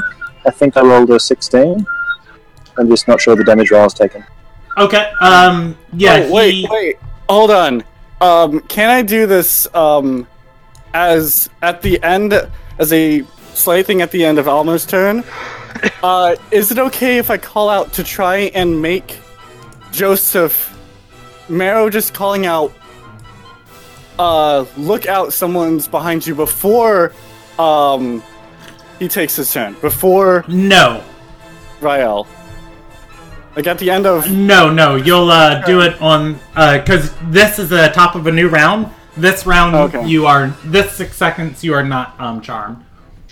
Okay. Okay. It is Rael. You can make those 2 attacks. Cool.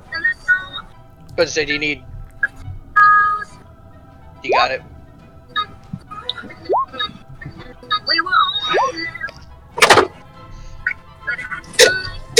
Cool. So, is that 2 hits? That is going to be a hit and a hit. Cool. So, can someone roll the damage again for me? I That's got 48. Plus 6, plus 1d6. Oh, and you have advantage, so then yeah, that's a d6. Yeah. 48. 4d8 plus 6 plus 1d6. Alright, he burns his last legendary action at the end of Rael's turn to make an unarmed strike at Father A, and that is going to hit, dealing 11 points of bludgeoning damage. Jeez, he's very consistent. Yeah, he is. Rob, what's your HP at again?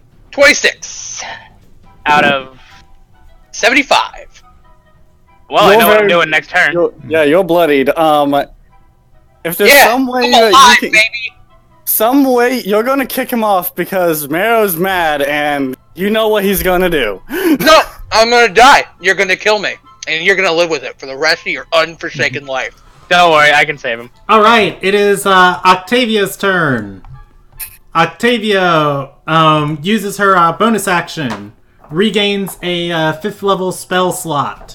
I'm gonna roll her a percentage die, and I didn't set the parameters. Above 50%, she makes a bad decision. Below 50%, she makes a good decision. She rolls a 73, and she Is that a good is decision? going to cast Hold Person on him. Or That's a bad decision. Hold Monster. Holy shit, she has Hold Monster? She does have Hold Monster. Oh, wait, no, she still fails. That's still bad. Yeah, and he rolls a... Well, No, he doesn't. and... The spell has no effect on undead. Oh, okay, cool. I didn't know that, and I feel like she wouldn't know that either. That is fair. The 5th level slot gets burned, and that is her turn. And... Brandon wants me to die. No, I honestly thought Hold Monster worked on Undead. That was my bad. I was rolling if she would know he has legendary resistance or not. Wait, hey. Never mind. But that didn't even matter. That is her turn, and it is Joseph's turn.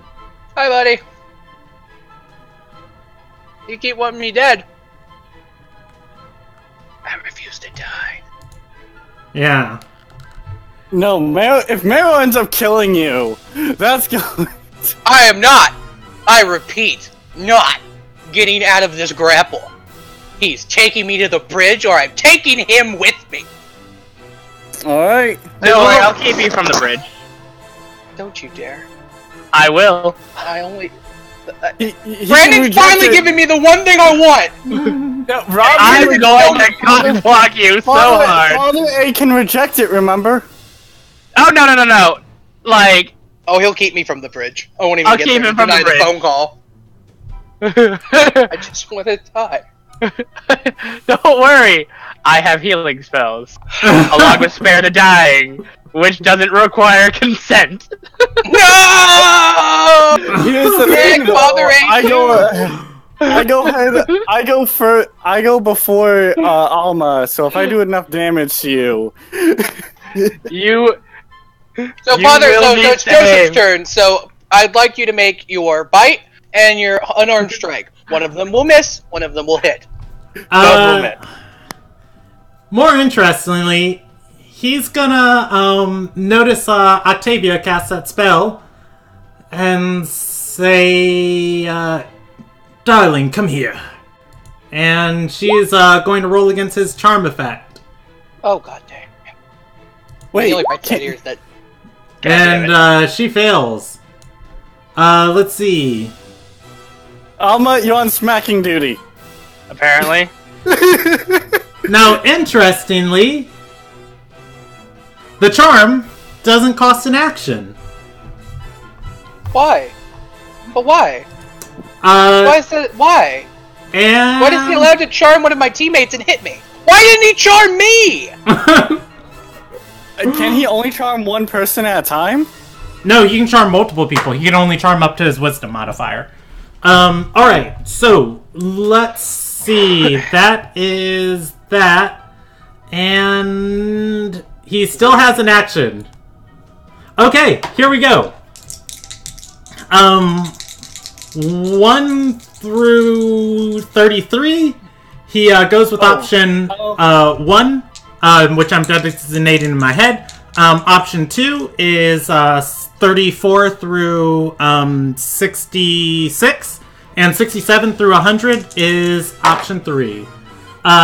63. Can I also, for Mero character-wise, with that with him arming Octavia, and him seeing him do that to her, can he record that in his head as to try and do an investigation check to figure out on how the hell he's doing that? Or that would be a survival check? I hit you in the face. I don't feel that would be very hard. Yeah, that would be... Not that, in terms of on how... I would have that... Charming people. Yeah. Not on how I get... I would have that as an arcana check or a religion check. Let me see which one is better for Mero. You can use your reaction to do so. As in Xanathar's Guide to Everything, the rule introduced for identifying spell effects when you witness them. That is... Oh, yeah. Sadly, about the same thing. So, I'm going to do Arcana. Alright. You do not hit it. You're trying to understand. He begins casting a spell. And as he is Counter spell. Fair. Roll me a d20 plus your intelligence modifier. Do you need me to do that? I don't have any third level pots left, so he's just going to go with a 5th. Go with the 5th? Oh, no spell casting for you. All right. That is shut down. He continues to grapple Father Anderson. And that is his turn. It is Father Anderson's turn. Oh yeah, baby, we're back. Father 8, you know what Mare's gonna do. That's gonna miss, Rob. So It's a 21 hit. 21 hits. 10 radiant damage. I rolled max. Oh my god. Oh, I hate The blast. The blast is coming in. you, stupid vampire. He is not bloodied yet. Oh god, I'm gonna die. No, you won't. And then I'm gonna stab him. All right, roll me damage. He took 13. Oh no, he took 23 points of damage. He took 33 total, 10 of it radiant. Okay. And I'm going to spend a bonus action to dodge.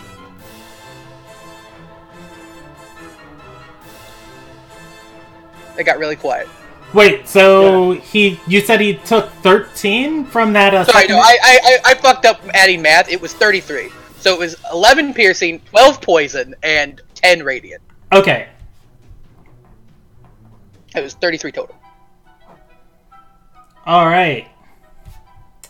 How not bloody is he now? Huh? He's bloody. Yeah, I thought so. Also, I took bonus action dodge. Yeah. He's taken 196 points of damage that you guys know about. That is... No, that's not right. 163 last time we did the check, and Ryle hit. Yeah. Yes. Yeah, no, like Ryle hit him for 22, which would be 185, and then I would have him at 218. Okay, hold on. I think I missed adding Rael's damage to his non-healed damage. Yeah. So Rael hit for 22. Yeah, Oh, I didn't wow. see that roll. That's my bad. I just realized I crit failed and crit succeeded. Yeah. Yeah. Great. I rolled a 1, I rolled a 1. Amazing.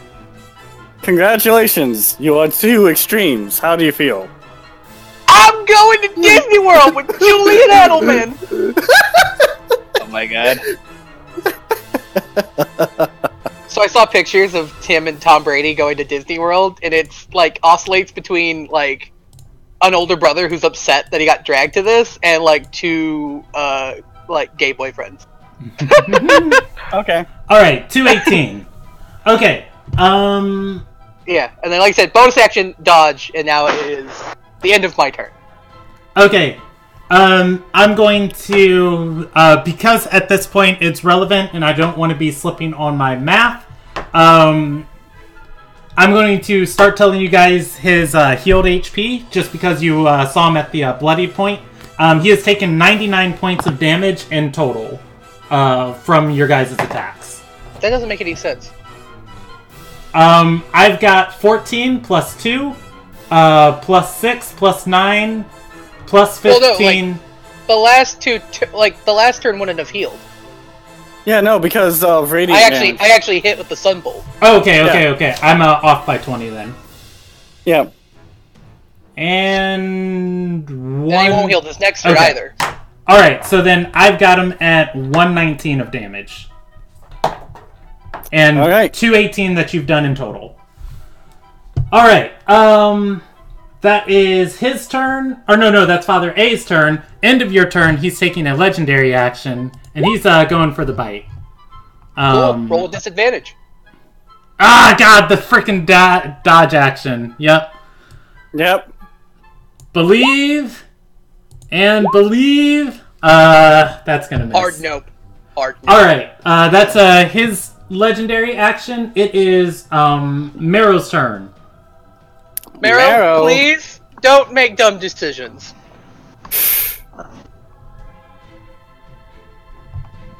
Is there only one decision I have? You could call lightning. You could produce flame.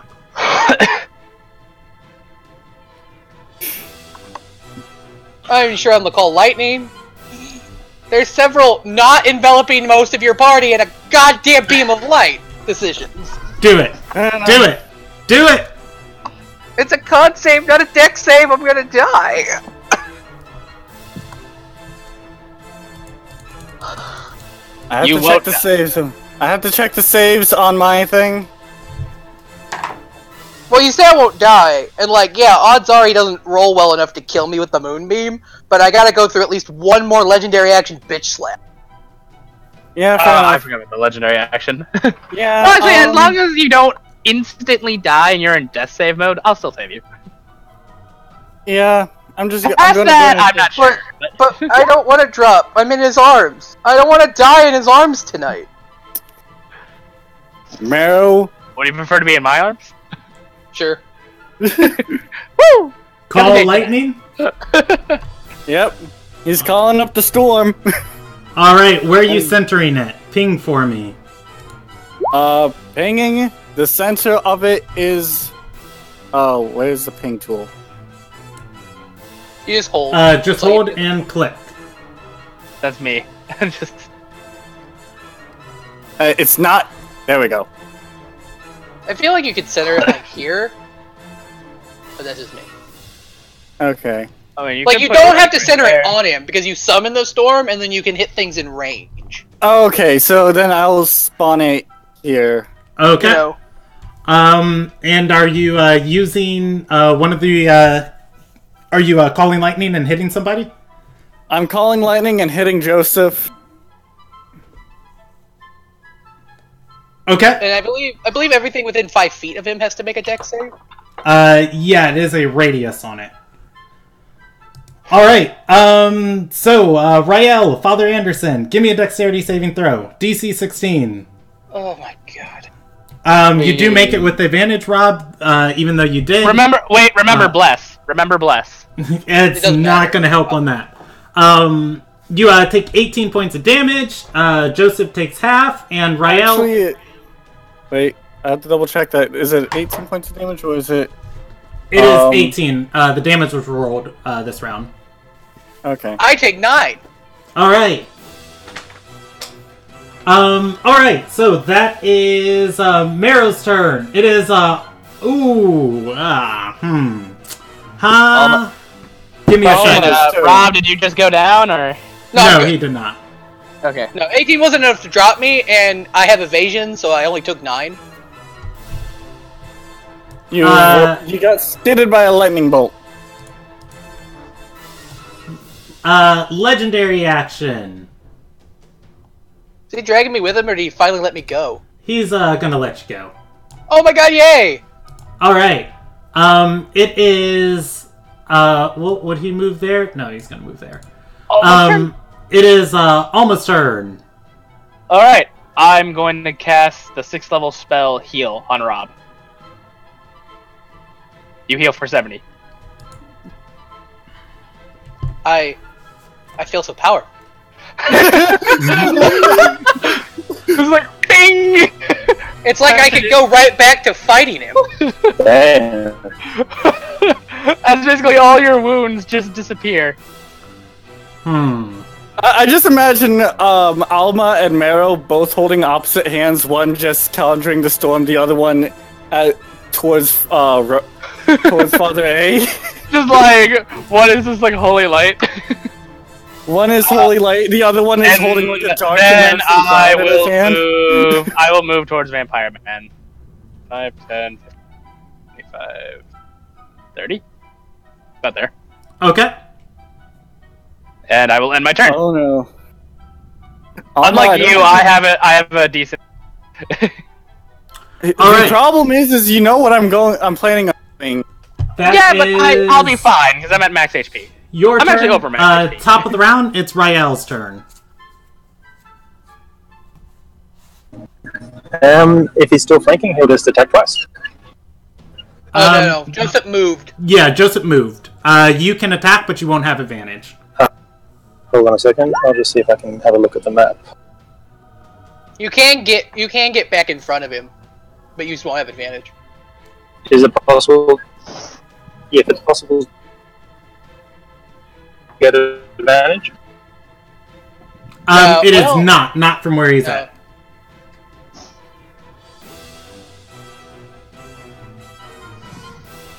But you did bless. Yeah. Did bless. So, D4 helps. Move up closer. All right.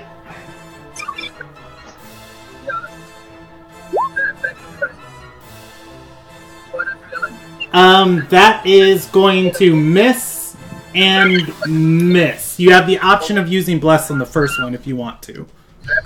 Okay, use the bless on the first one then. Okay, I'll roll that it. hits. Do you need me to roll it for you? Roll damage. 16, I think, right? Yes, roll damage. Yes. So, can you do that again, Rob? 2d8 Yeah, plus 3 2d8 plus plus- d6.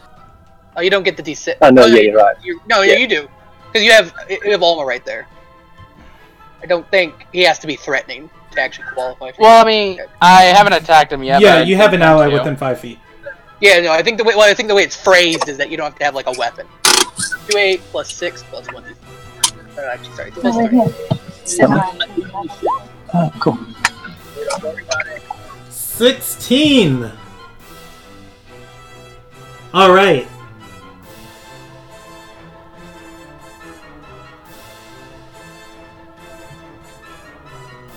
Oh, do we need to move him? Because he's not... Ryle's not next to him on my screen. Yeah, no, he's not next to him on my screen either. Yeah, I haven't seen him move. Oh, there we go. All right. That is Rael's turn. He is incredibly bloodied. Oh, baby. Ooh.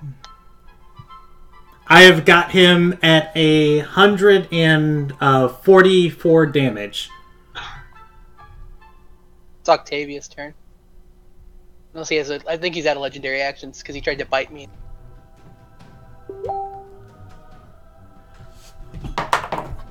All right. So, give me 1 second. I am reading.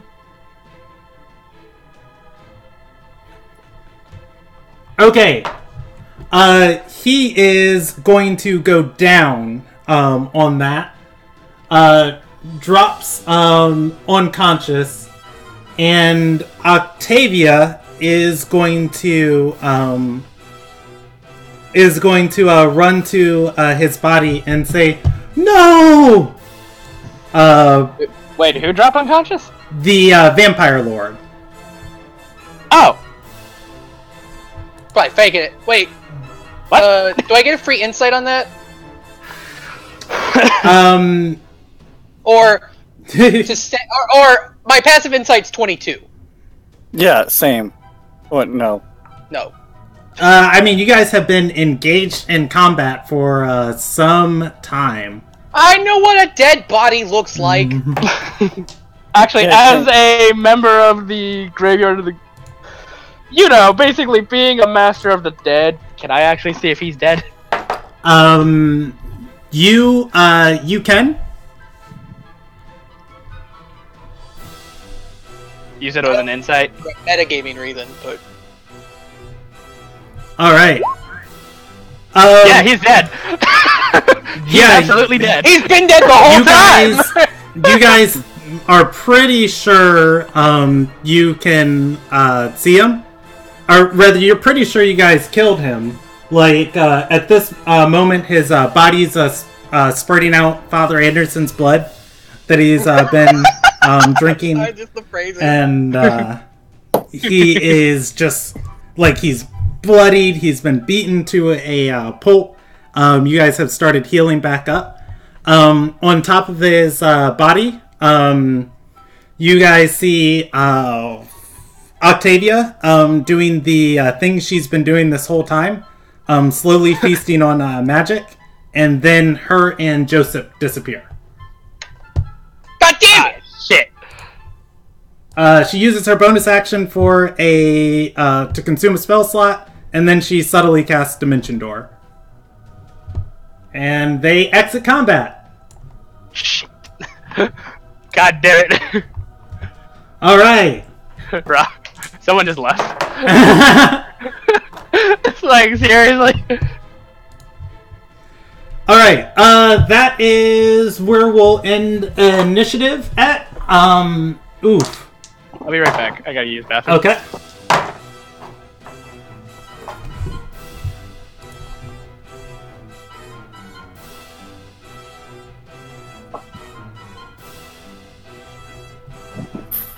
Mayor's gonna rush over there and try and see if he can do a check to see where they might have headed off to. Okay. Oh my gosh. That last Is there a spell? check. There was a spell, you could not see it though. It I was can hit noise. yeah, it was a subtle spell. That last check, Octavia rolled a medicine check on him too. He rolled his death saving throw a 3. Octavia rolled another medicine check on him 4. He rolled a death saving throw 3 again. Octavia then nat 20'd on a medicine check on his final one. Wait. I'm very confused. Did we, like, exit combat and then you just started doing this? Oh, Yeah, right once you run outside. Go to it. Yeah. I would have double tapped. So here's what happened. It was Octavia's turn. He went down on Rael's turn. Rael stabbed him. He went to 0 HP. He fell unconscious. It was Octavia's turn. She used her action to move close to him. Knelt at his body. Used her bonus action to consume a spell slot. While she was doing that, everybody else was inspecting if he was really dead. I counted that as your guys' reaction, so you do all those free things to inspect. She burned her meta magic to cast a subtle spell, which made her dimension door have no signifiers that she was casting it. She was at his body crying, and she dimension door with his body 500 feet away. Oh, okay. She was charmed and under the compliance to save her master. And So Rael immediately wants to run outside and start scanning for any places she could have gone. It's not work. okay, Back yeah, to the keep. it is a snowstorm out here, and Dimension Door has 500 feet of range, and it's going to be outside of any perception range that you're able to get of just poofing in and out. But I am going to give you guys points for defeating him, so don't worry about that. No, that's not what I'm worried about. She's dead. It's fine. You'll see I her don't think that again. in character. You'll see her again, probably. As a thrall. Welcome to the Twilight Fang. You've replaced Birion. Oh my god, the first female member of the Twilight Fang. Yes! Yes! Sexy Terran ladies, it accidentally keeps happening. Okay. Yeah, we're gonna go to, we're gonna get off the combat grid. From, as far as you guys can tell, he has been defeated, and the day is saved. And we'll go to adventure music. Alright, so it is the afternoon of the 10th of Hunter. You guys are in Old Ardor, north of the keep. The Dort's body's on the ground. The bloodied spot where Joseph was has disappeared, along with Octavia. So far, everybody has made it through. What do you guys want to do? Mara's gonna go over to the bloody spot and start seeing if any of that blood is Joseph's. Well, I mean, you are going to get Joseph's smell off of this, but most of it smells like Father A. I'll say wisdom check, DC 15, you can remember Joseph's scent. Okay. Hold on. Wisdom check. Hey, I'm back with pancake and eggs. What did I miss? Octavia teleported away with Joseph's body. Damn it! I was there for that part. Okay. Now we haven't had anywhere else. We need to destroy that circle. Agreed. Anyone have a stone shape or anything that just disrupts the ground? I have my bare hands and a lot of righteous fury. You I also That'll work. also have a hammer. I also have hammer. Yeah, glowing white with moonlight. I'm gonna go bust up that tile. Marrow's going to. Good luck with that. Marrow's just going to. Does anybody know where she could have gone? Wait. Oh wait, no, it's a location. If she's lucky, she's gone to the bridge. Father Doubtful. shouts as he goes up to the. Doubtful. Doubtful with a vampire if she's armed. Hence why I said lucky. So you guys get a does anyone have an idea? God, I need to read up on the spell. Do I need to make Yeah, no, like that an won't athletics check? No. You can take the hammer upstairs to the circle and start smashing the ground. Your companion left the foot lantern here. That lantern with the burning foot in it. Do you want to take it? Can I take a closer look at that? Because I've seen where that foot belongs. Yes, you can. It is exactly as you suspect. Instead of blood inside of the foot, there is magma, and it is definitely one of Emberstride's feet. I'll have to give it. It's like, yeah, I'll take What is the that? foot lantern because I know I know exactly who needs to see this. Can I do a survival check to see if Octavia left anything behind that I could use to track her? Yes, you can. It'll be an investigation check on that spot. Let me look at what she was carrying to see if anything could have possibly fallen off of her.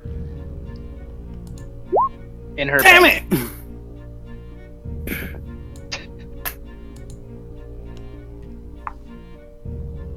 Don't matter. Yeah, just like if she did leave anything, it's been blown away with the wind coming in from the broken wall. Ryle will go and help with that investigation. It's already been rolled, but you can roll your own if you'd like. Do his own? Yeah. Yeah, you can do your own. The DC is going to move up. Just you guys already failed. Mayor's going to help. Mayor's going to help him so he can get an advantage on it. Okay. I think your help would just. Because one roll, so it's a d20 Actually, plus 11. better yet, I'm going to cast a D20 plus 11. I'm going to use a first level. I'm actually going to cast a cantrip. Actually, 22. Yeah, I'm going to cast guidance on it. Okay. Add 1d4 to that roll. 25. 25. Going out into the snow and looking around. Did she take any damage? Oh wow, she did take a lot of damage. Yeah, you guys. Yeah, you guys are going to be able to find her blood in the snow, where she was attacked by the Allbean. And because of this, I have natural tracker. I think. Yeah, natural tracker. Link it for me. Oh, it just says I have proficiency in that, but yeah, you have proficiency in the survival skill. That's not going to help you track her any. I can also I can mark scent. Yeah, you can memorize her scent. That is something you can completely do. Yeah, I'll use that and use her blood to memorize her scent as well as Joseph's. Wait, can I do that too? I noticed that it says it's a shifter thing. That's specifically Wild Hunt Shifter. Depending on what sub-race you are, you can. So how long does it take me to do this? To break the inscription upstairs, no more than maybe 2 minutes. Walking up the stairs, hammer to the ground, grab the lantern. Yeah, no, mine's on my shifting ability is more on like I have advantage on perception. I just want to know when I rejoin the group. On perception checks or on wisdom? Perception checks and So Intimidation checks. you can mark the scent as far as that check I told you earlier of a perception check DC 15 will memorize it to your mind. You can't use that ability to mark the scent. Like this is too marred with other things passing over it. Just because that specific feat requires that you have to mark a creature you can see within 10 feet of you. You cannot see Octavia, and she's not within 10 feet. I just rolled my perception check. It's a 25. All right, you remember Octavia's smell, and you if they ever get near you and you are not aware, I will inform you. Yeah. And I was just going to start walking around the general area, kind of wandering around, smelling, seeing if he can catch even the slightest scent of her anywhere nearby. Okay, so now that I'm confident that we're not going to be getting into combat again. Yeah, no, I was just going to start doing that. So I'm going to ignore that. Where was it again? Where's the spell I'm looking for? It's the one that takes an hour to cast. Oh, and then he's also going to try and do it on the blood of Joseph. Okay, same thing. DC 15. Program it to your Oh no, memory. it says this is an action to cast. Feign death? Oh, No, gentle repose. did it! Clink, clink, clink. I memorized both Octavia's and Joseph's, no matter which one you gave me. All right. What do you guys want to do from here? Well, I'm going up to the corpse. I'm going up to the corpses, and basically I'm casting gentle repose. Okay, there is a corpse. It is the corpse of the dwarf. Other than that, Rob, what were you saying? So I have the foot lantern. I have this hammer. Busted up the thing. I don't know, I'm torn. We should either go to the Magnate or Anadelia Right, or to the Kelkin. What I want to do is basically I've made it so for at least the next 10 days he is incapable of becoming an undead, and I want to dispose of his body. Burn it. I feel we should tell at least Octavia's brother that she's missing with a vampire now. Look, we owe it to her brother to tell him that we owe it to Oro to this is the charisma. We owe it to Oro to tell him that there's a Terai. We're dead. I have never met her brother, but I agree that we should inform her loved ones that she is at least in grave danger. I memorized both their scents, so if any of them come in any nearby on our way back, I can instantly start hunting them down. We need to inform those that need to know what we've learned here today before somebody else shows up. Oh, speaking of that, Rob, give me As you say that. Why? Why do you hate me? Give me a I'm wisdom adding key saving points! throw. A what? What? Wisdom saving throw. Am I getting charmed? Yes. I'm not getting charmed. So, the spell save, I actually have to look at that now. Because I didn't expect you to make it. And you might have touched it. If it's a charm effect, I don't care.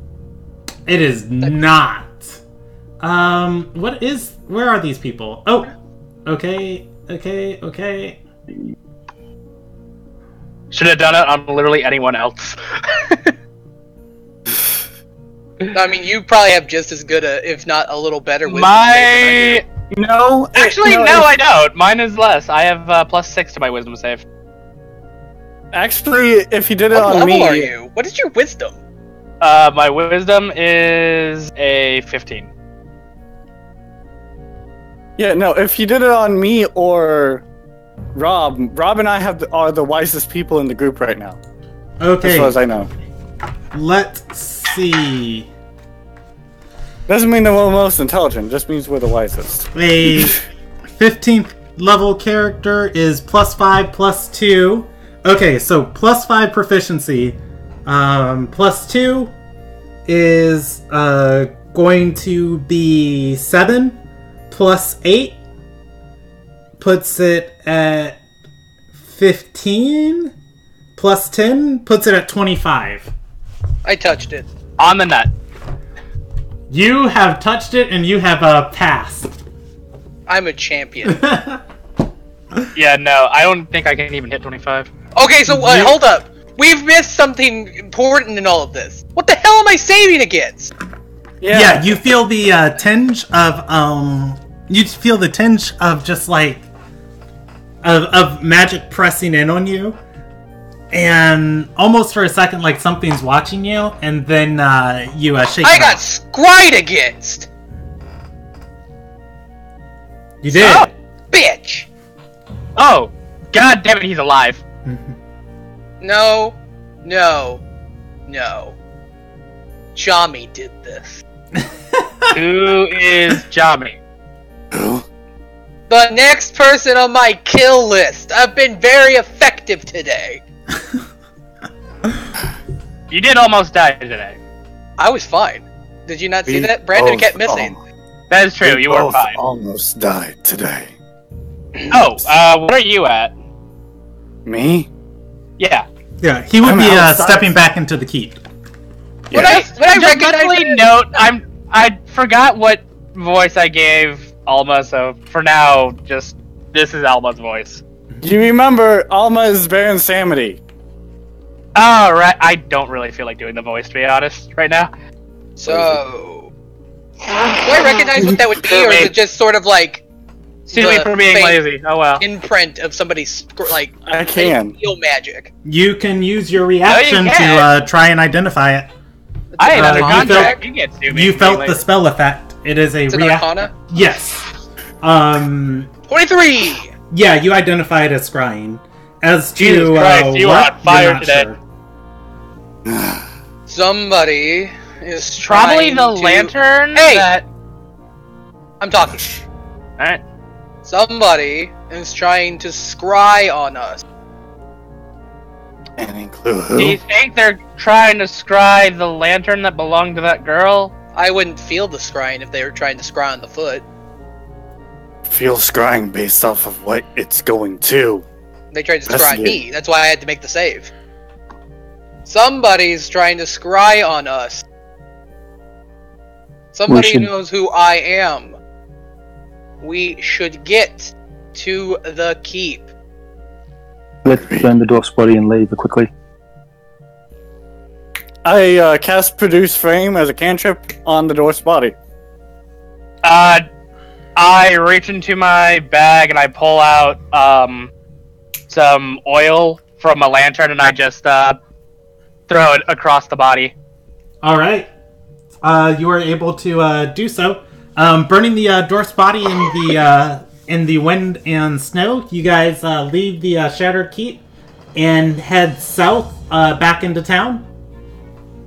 Oh, can I, while we're walking back, am I able to go through the items that I went through and try and memorize those scents? Oh, So- do you have all of them recorded? Yes, I do. No, I was gonna. you don't have to memorize each of those scents because those wouldn't help you find the person any. But yeah, you fair can, enough. you can sit and because you'll always have the item. You can, sniff each one and smell around for it. Yeah. So Yeah, I'll just be casually looking at a couple of them, trying to see, think of locations where they could possibly okay. be at, and just kind of contemplating on those as I go back while we're walking. You guys walk from, here we go.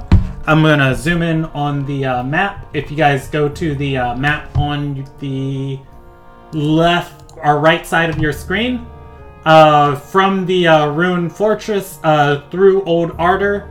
The bridge is broken, leading into the north side of the city. It was destroyed in the siege. Nope. I'm sorry. This bridge is still together. It's the other bridge. So through the forge ring, you guys pass by the Kalkin office. It is still boarded up. Did you guys want to stop in there, or did you want to proceed into the Palace District? Actually, I would like to stop in there. All right. You go and knock on the door. Nobody answers.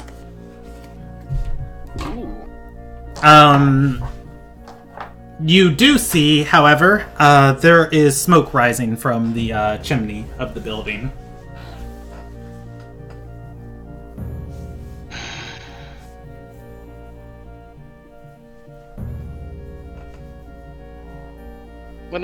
The door. I can open the door, right?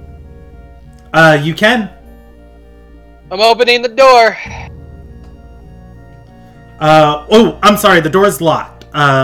You can pick it if you want, or break it down. I'm gonna yell, Kytrina! It's Anderson. You're gonna hear footsteps on the other side of the door, and an unsheathing of a sword. The door cracks open, and you're stabbed to death. No, I'm kidding. Makana, even better, is at the door, sword in hand, and she's gonna say she's not back from her party yet, taking her time. She looks you up and down, and gestures for you to come inside. Looking at the other people in the party, she's gonna say, "New faces." Lots of new faces. Greetings, I am Alma. So Pleasure to with make me, your- I believe you've met Mary. Have you met Mary? Yeah, she's no, she has not met Marrow, actually. Makana wasn't here when Marrow came through. No, when Okay. Mare came through, it was meat. Yeah. Brief introductions. This is Marrow. He's half werewolf. He's pretty harmless. This is Alma. He's also maybe half werewolf. He's also harmless. Mostly a Greyhound. heretic. This is Ryle. I like him. He's a Dorai. I don't actually know that much about him, but he's my favorite of the new one. My favorite of the new ones. And Yes, that 70 health was not needed then. she's gonna say, Johan, did he pass today? I don't know where he is. He went gallivanting into the city trying to keep Nazaram guards from killing civilians. He didn't make us. He didn't make us. Make it with us up to. Does that fort have a name? You know what? We didn't. We never did name it. Maybe we should enter. We'll call it and close the Terranfall. door. I assume we're still on the doorstep. Maybe we should enter and have closed doors before we talk about this any further. You say that out loud? Yeah. Okay. Also, I mean, I'm brandishing the foot lantern. I don't know how. She's gestured for you guys to come inside. So I'm assuming as I walked in. Father I was walking in and saying, introduces each person, they step in. So Maro's going to look at Mikata and just say, I'm going to head and see if I can see where Aura went. "You're going to feel like stay it's- put. We've been through a lot today. I'd like you to stay together. The last time I put too much distance between you and I, a vampire charmed. And also... Also, Makana, we ran into Joseph. Here's a present. The foot lantern. okay. I don't...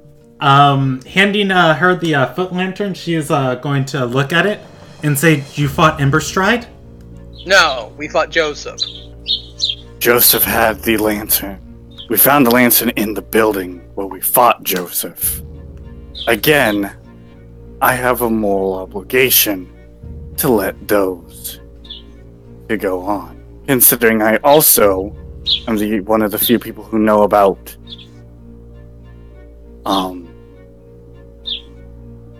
a certain thing that they both are concerned with.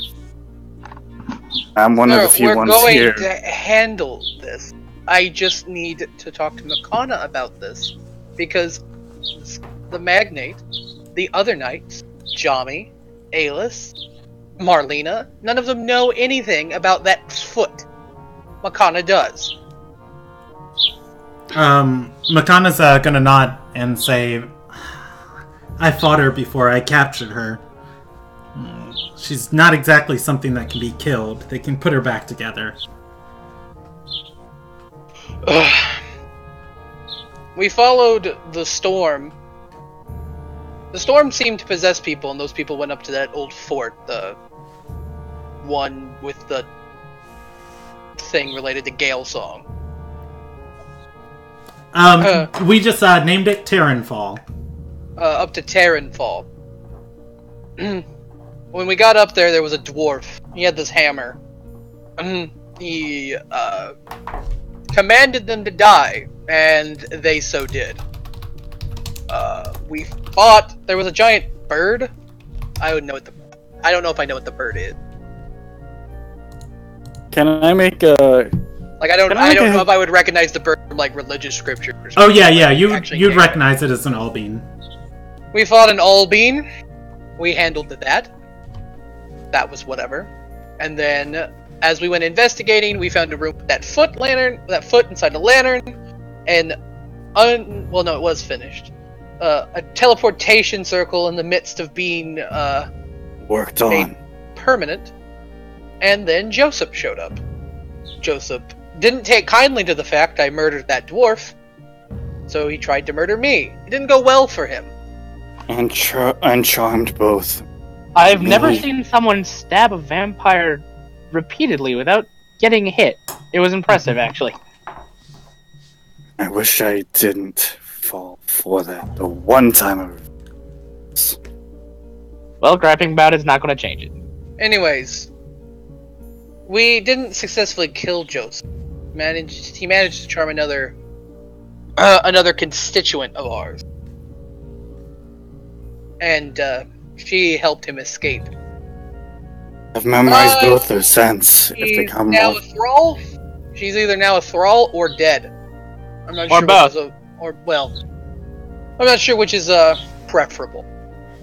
I would prefer just to be dead. At least then my soul wouldn't be in captivity. Yeah. A lot to take in. Feel free to ask any questions. If she becomes a thrall, I, on the name of Renalta, promise to release it and have her cross the bridge, as was intended. Makana is going to nod and say, if they add her to their circle, well, how much does she know about Octavia? And she's gonna shake her head and say, if they add her to their circle,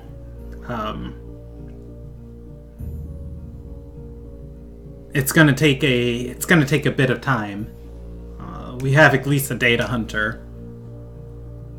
I have her sent, but that's it. As soon as I have a chance to prepare more spells, I'll be able to help locate her.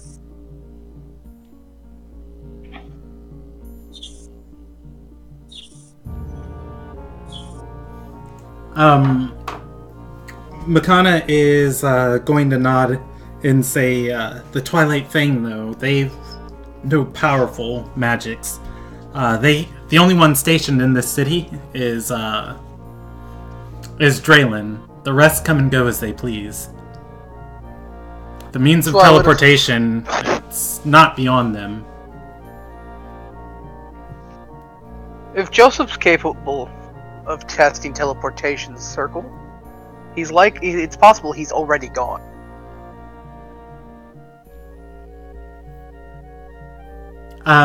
She nods and says, Which means we only have to defend that circle north of Ardor for one more day.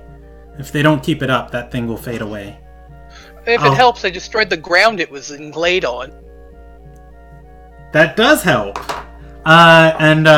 She's, like, her expression, which is, like, pensive, is going to shift a little bit, and she's going to look towards you with, like, respect. I picked up a few things as you lectured Celebrate. And she's going to nod and say, there's a home for you here if you want it. Well, we'll think about it. Maybe if you relocate Yo. You should thank him. Makana is gonna say, if you want to save your friend, we have to go after Draylin. He'd be the only lead in the city. Are we even still sure? Have you had any leads and how to hurt him? Makana is Okay. Well, I think we're trying to find the one going to shake her head and say, no. I had an idea that maybe those things he was producing could hurt him, but I went back to the tavern that night to retrieve the spear he used, and it was gone. And she's... oh, go ahead. So it's still not a bad idea. Yeah. She nods and says, the Twilight Fang, though, has contacts from here to Gwir. As soon as Kytrina gets back, I plan on going and hunting them down. Somebody will know something. Or something. And Makana says, I almost think Kytrina went to Somar Villa just to keep me here. That woman is insufferable. This last vampire took us by surprise. If we were prepared, surely we should go straight for Draylin. If we had some wards against charms and the initiative in the attack, then we should have a good chance.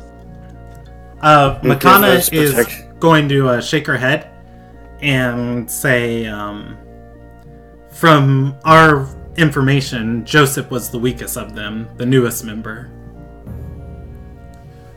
If I had to drop on him after a rest, I feel like we'd be fine. But after today, what I've seen, the Twilight Fang has lost their benefit of the doubt. They're enemies of the Crown. It's my job to erase them. The next step will be to inform the Magnate. She is going to say they use arcane magics recklessly with wild abandonment, and they hold our home hostage. As far as I'm concerned, you have the Kalkin's full support on this, whether it be political or not. I think now would be the time to strike. With Anadelia and the High Council, and Nazaram in our borders, if we're going to go on a vampire, we've never been more equipped.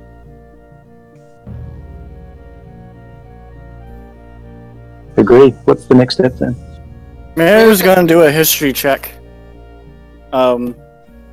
What are you trying to get history on? His tribe, specifically on people that would be able to help them with their affair. With hunting vampires? Yes, hunting vampires. Any of the people in his clan that could possibly help. Alright. None are going to come to mind, at least in the experience of this area. Most of the time, Ardor's had a pretty good run-in with Terai or hasn't had this close to the capital. most of them are either inside of the city or not roaming the countrysides. So, south in Somar Villa, not your tribe's specialty. Maybe Marrow's, but not theirs.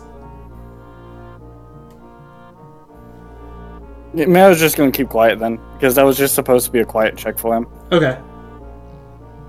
Yeah, no, I don't really have anything to contribute to this. What's the next step? We need to go. We need to go talk to. We need to go to the castle. We need to let Ariana know. Officials know. Just in general, we've learned today that Joseph, is a threat. His associates are threats. More importantly, he has Octavia. I don't think they'll be able to act fairly quickly, but she's a weakness. She's Oro's sister, one of the closest knights to our leader. In more ways than one. You don't know this. I know, that's meta knowledge, but meta joke. It's compromising. We can't keep this to her. And if we inform the magnate, perhaps we can get some of the court mages to assist with locating Joseph or Octavia. It's possible. Jami is a diviner, and he's...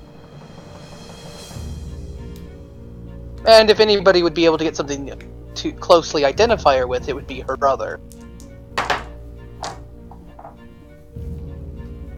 Besides, we have time to move. As long as none of them know you, whoever tried to scry on me can't, I think, do it.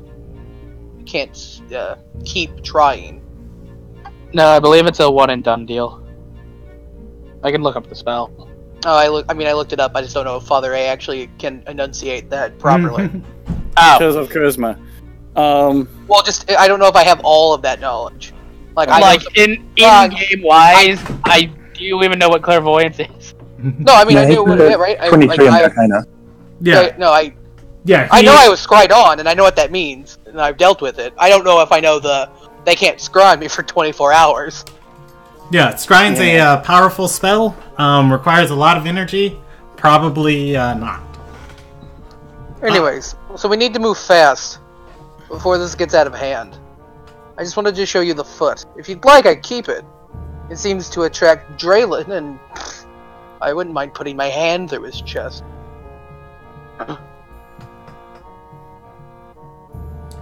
Alright. Then to the magnate? Yes, let's go to the keep. At the very least, if she's not there, Marlena should be, and we can get a status from the ghost storm. I was thinking maybe one of us could go over to the spy mistress and see if she can find it. One thing at a time. Anadelia is a member of the High Council. She might actually be with Ariana right now. Is there anything else you need from us, Makana? Makana is going to shake her head and say, Meet and Giovanno are in Aline. Just patrolling the city for anyone who might need help. And Sindel and Kaitrina are in Somar Villa. Till any of them get back, I'm holding down the guild house. Come here if you need anything, but otherwise the doors stay locked until the streets are safe. Alright, same thing goes for you, Makana. If you need anything, come find us. She nods and says, as long as that vault downstairs remains unprotected, I'll remain here. Am I leaving the lantern with you? She shakes it and says, I don't need evidence. Then I'll keep it. Shakes her head. Alright, you can add a foot lantern to your inventory. Yeah, foot lantern. It sheds bright light in 30 feet and dim light out for another 15. Sweet. Cool. Come on, boys. We're going to the keep. Alright, Is that where we want to leave off? It's 9:50. Well, I can I still can go keep for a going. while. Yeah, we are going to... I mean, I can keep going too. It's just I thought we ended at 10. Yeah, we look for an ending at 10 and end at 10:30. Alright, so, let's see. What is going on with this thing? Why is it drawn in straight lines? Okay. Both bridges are, broken into the... Oh, no. The northern one would be being repaired. I'm gonna rule you guys can walk over the northern one, carefully taking your time, climbing the scaffolding. Or I could, because it's been such a long travel, could it be considered a short rest? I can just carry them. No, because we've been. You've been actively moving this whole time. Okay. Yeah, you can climb over the scaffolding of the first tower of the first bridge. It is not something you can do easily. Most of the time, you guys will have to take a riverboat or a ferry getting to this part of the city proper. But heading south, further through the city. Well, I didn't ask. Did you guys want to go to the North Bridge, or did you want to go to the bridge you guys came across at first? Didn't we have to jump across that thing? So the southern... I had a Pretty fair sure we both had of to. them. We had to have The southern one is where you chased after, and I'll do this in blue. You chased after a spirit, and the southern bridge has not been rebuilt yet. I'll do it in red. And that south bridge was also rebuilt. where I had to ferry both you and Alma over in Octavia, dimension doored. Across the river. The blue bridge is the one that you guys can climb over with scaffolding. I mean, I would go with the blue bridge. I don't know if it's faster, but we, Okay. Yeah. not swimming. Yeah. I mean, we don't have to. I'm pretty tired, to be honest. Yeah, so you guys aren't pressed. Not having to jump over. Yeah, you guys aren't pressed for time or anything, but your travels bring you through the catacombs of McFerrin Reese, and I just had to roll a percentile die for if people were there. All right, so finally, that brings you guys to the keep. You guys are outside of South Pell.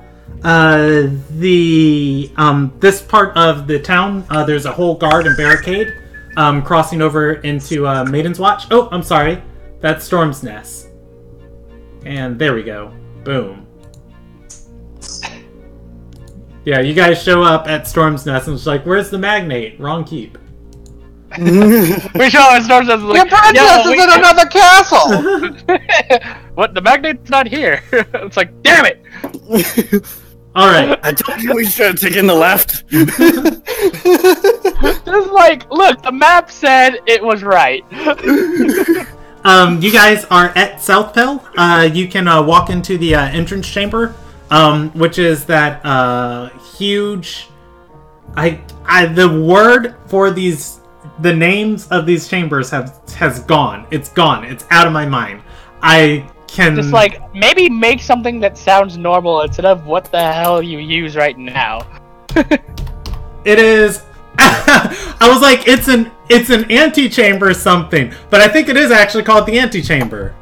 The entranceway. Anyways, antechamber definition: a small room leading to a main room. Well, it's not small. I'll remember it later. Anyways, it's this large, open, almost like a gala hall, or just I want to say. The more words I think of, the more they get out of my head. Anyways, it has that that staircase climbing up the back of the wall and then splitting off into the two directions of the keep, and one leading to the library wing and the one to the left leading up towards the different quarters of this of South Pell. Where do you guys want to go? You know the magnate has been at the top. So I can answer that for you, unless you want to go someplace different. I mean, is the magnate here? Is Anadelia here? asking about the magnate or Anadelia. As you ask around at the to the servants, they will inform you the magnate has been brought back to the keep. She is not, however, she is not seeing anyone. Under strict orders, you are to see the High Council if you need anything regarding her rules. Alright, this is for after the long rest. I am just swapping out some spells. Okay. Follow-up question. So I need to do some Where editing is Aura? in my spell list.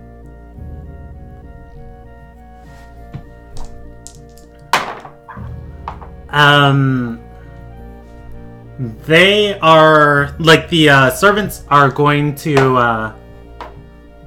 The servants are going to look at each other, give an uncomfortable look, and then say, "By the barracks out near the stables. He hasn't left the training yard since he's returned."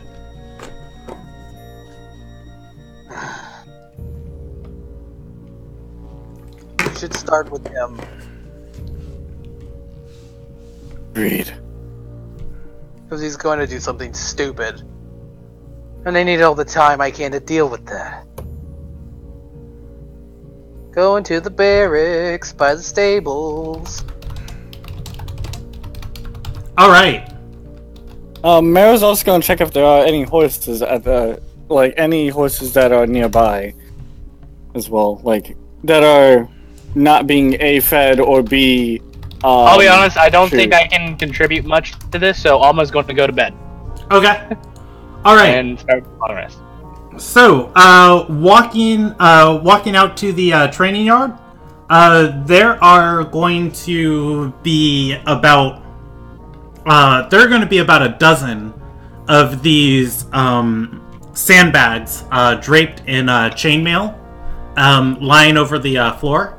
In different areas, the sand is turned to a glass, and the chainmail is skewered, cut in different spots as if something molten ripped through it. Other sandbags in chainmail are completely shattered, and you are going to hear the constant swinging of a sword, the hitting of metal, the sounds of explosions.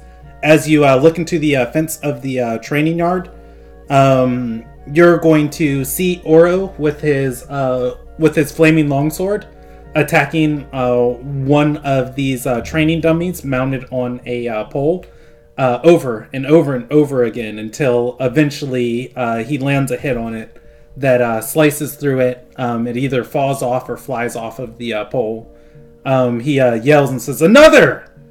And Weston is going to bring another one of these sandbags with a chainmail on it, moving by you guys to the training yard. He makes the briefest eye contact. Weston makes the briefest eye contact with you guys. Brings us to the pole, puts it on. Oro looks in your direction, ignores you, and angrily looks at the training dummy and begins assaulting it again. And again. And again. Mara's just going to kind of look further and say, "Should I mention it or you?" It depends, boy. Do you have the gumption for bad news? I'd rather bear bad news. I already have to do it for all the other people. I might as well start here where I know where I can begin. And then takes a heavy sigh and just walks up to Oro. Alright.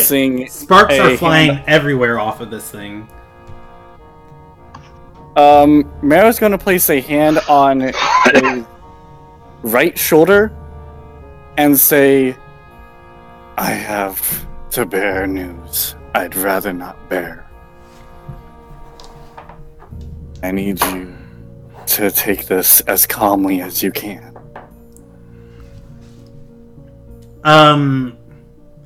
He is going to, like, as Mero puts a hand on his shoulder, you see only for a brief second his hand go to his waist as if he was drawing his sword, although you see his sword in his other hand. And just with the swiftness of that same second, he whips the hilt, or rather the sheath of his sword, at Mero's face as a blunt object. Roll me initiative. Okay. All right. He is going to. You can if you want. He is going to catch Mero off guard, and Father Anderson is actually going to see this. So, well, actually, I didn't add his modifier. I just rolled a d20. He rolled an 18, so his is going to become a 21, I believe. Let me... Oro Asuen has 20 dexterity. His becomes a 20... Jesus. 5. Or 23, yeah. 23. Alright, so he has 1 initiative. He is going to... Here we go. We'll go to... Alright.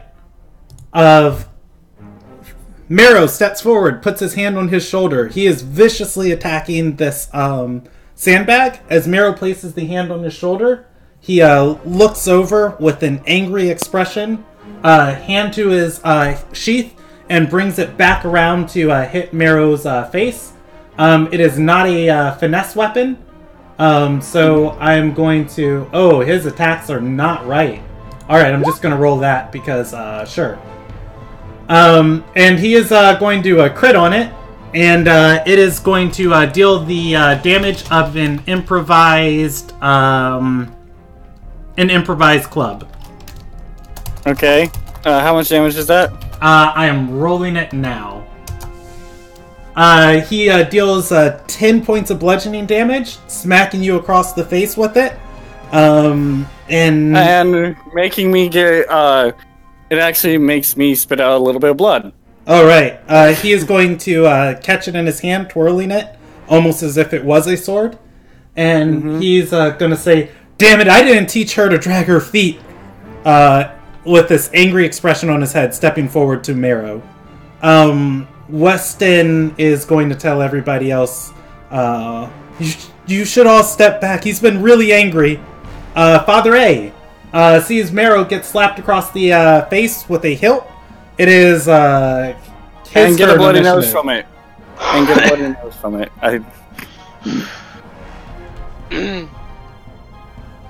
I'm so tired of dealing with children. Calm down.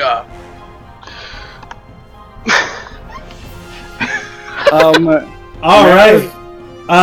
20 hits, 26 hits, the 11 does not.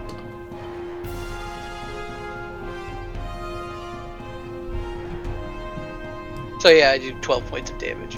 12 points of damage? Okay. Do you want to stun? I don't have key points. Alright, that is Father A's turn. It is Mero's turn.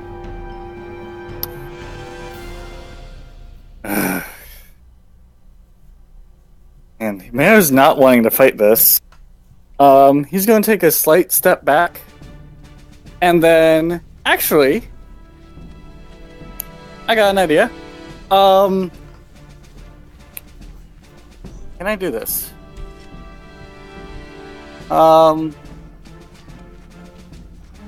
I use Thorn Whip on his sword and just try to disarm him by taking his sword from him. His sword or his hilt?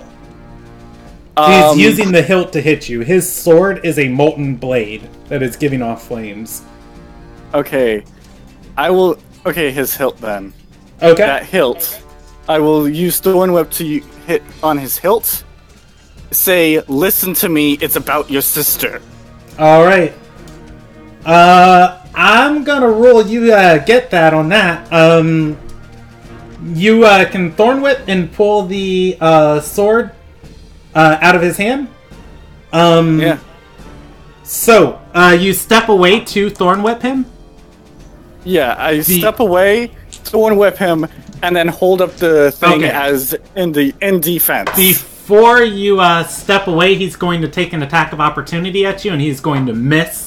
Of just like swinging that hilt right at your face. You stepping out of the way, grabbing the hilt.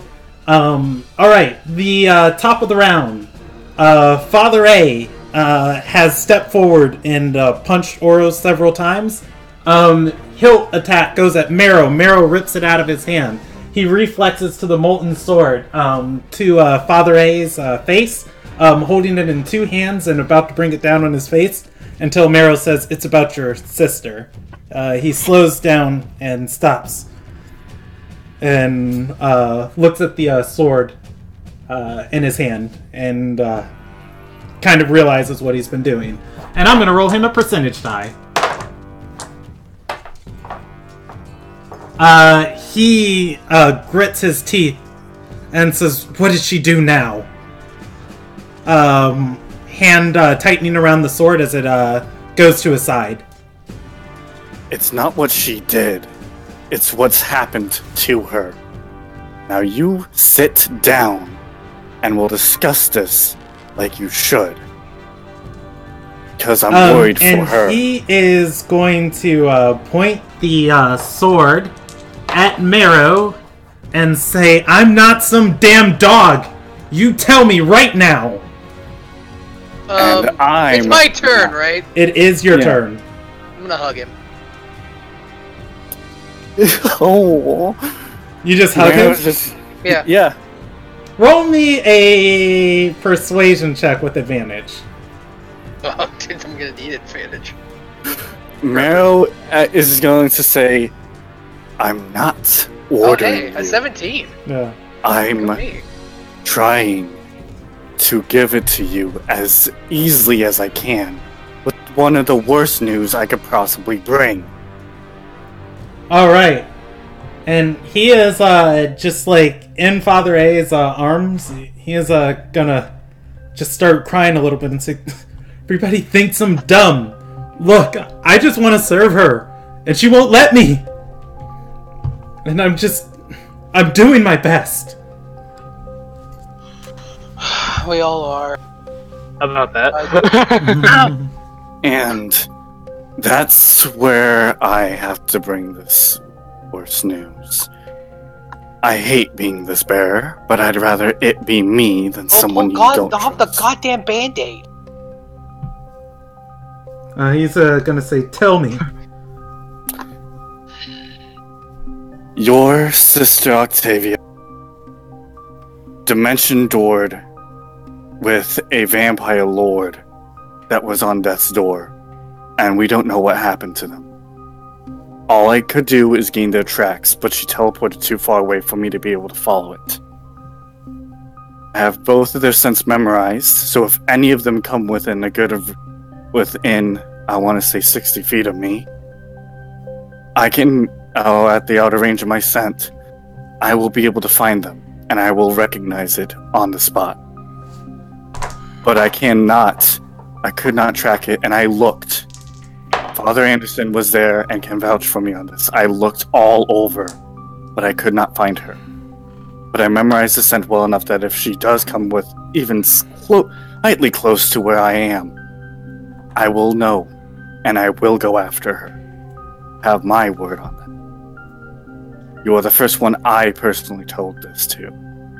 Still hugging. I feel like this is more prep for a grapple check than actually comforting. No, you're gonna see him start. You're gonna see like him start tearing up. And how? Why? Why would she do that? She was charmed. He did it to me at the beginning. I don't know exactly. I just looked him in the eyes, and one time I look someone in the eyes when they call my name, and I don't recognize the voice. I don't know for sure, but I can safely assume it might be something involved. And he said something to her, I don't exactly recall what. And she must have been charmed like I was. I wasn't thinking straight. She viewed him as a friend of some kind. Again, all I can tell you is what I know. But I'd rather bear this news and let you know now than you finding out a way that you would be more mad. Not able to handle it. And Meo's going to walk over and kind of place a hand on his shoulder again. This time, don't smack me. But I'm trying to be comforting. Is now a bad time to mention that I have calm emotions? He puts You took a nap. Because you're going to sleep. I know, I'm not even here, I know. It's just like, right before this even happened, I said, I don't feel like I'm going to be useful to this because I don't know anyone yet. And I want to switch out spells. That's one of the spells I switched out. He puts a hand forward and says, my sheath. Hands it back to him and kind of gives it a firm shake, like, we will find her. He nods and says, this keep, looking up at it, shakes his head and says it's going to be no good to you. The High Council is in control, is currently running Ardor. It's going to be like that for some time. What happened with Ariana? He looks up and says she took a grisly hit on the battlefield. She's out of commission for a while. I trained her better than that. I promise you I did. Can I insight? It's weird. I don't distrust him. I distrust her. Oh yeah, you guys know that was her plan. You guys put that together a while ago. I felt like I just missed putting that together. Like, yeah, no. Rob put that together. I don't know if Father A clicked. Yeah, you can insight it. But it's a passive 22. Yeah, at a passive 22, yeah, you would get that. Because I think what happened was you were busy arguing with the people insulting her. No, that's fair.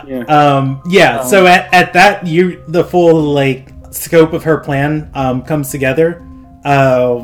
She plans on, in the showing stages of her pregnancy, to, be recovering, quote unquote.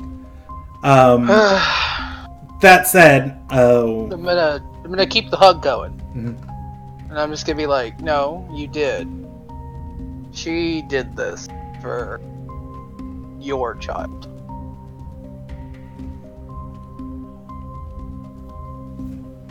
It's easier to hide a pregnancy when you're already in hiding because of recovering. And you don't have to go out to the public to show people what you look like. I can assure that much on how much I hide my face. In other words, you're stupid. We have to point this out to you. He's gonna nod and say, I thought she died. She took it straight through the chest. And he's gonna say it could have been her heart. But he calms himself and says, regardless, anybody dealing with her has to deal with the High Council. That said, I don't think they're gonna stop me from going after Octavia. You need to be ready for what you might find if you do so. Vampire Lord was the best case scenario is that she's dead. Unless you're fine with a terrorist. He was insisting on Where making us is all his thrall. morality? Mayor was just gonna add he was insisting on making us thralls. I remember that much. And he's gonna shake his head and say, "Soul or no soul, she's still my sister." And he looks towards the center of the city and says, I'll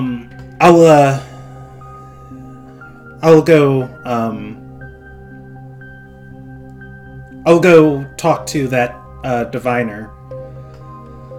I don't trust her, but I know she'll be able to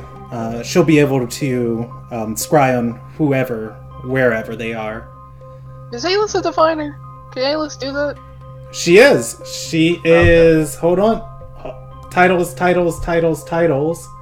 She is Zenith Diviner Aylis Flaytrib. She just seems to do things that like it felt like Jami's thing was the scrying, and her thing was being evil and that's blowing things up. Yeah, that's not uncharacteristic. That's pretty spot on.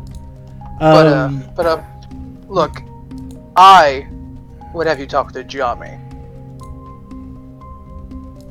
We would like to go there with you. I still need to talk to Anadeli. The High Council's in charge of art. They need to know about what we saw today. But also, if that's the case, we need to make sure that he's getting on the right trail and doesn't jump through the portal already. Oro is going to shake his head and say, "Look, I'm a soldier. I know the best thing to have in a fight is a sword you can trust. If I find them, I'll seek you out." Please do.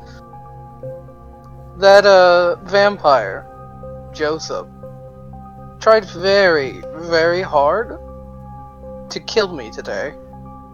I'm quite upset I didn't return the favor. And I'm angry and I have a quite welcoming surprise of my kin in order to repay him for tricking me in such a way. I don't take trickery.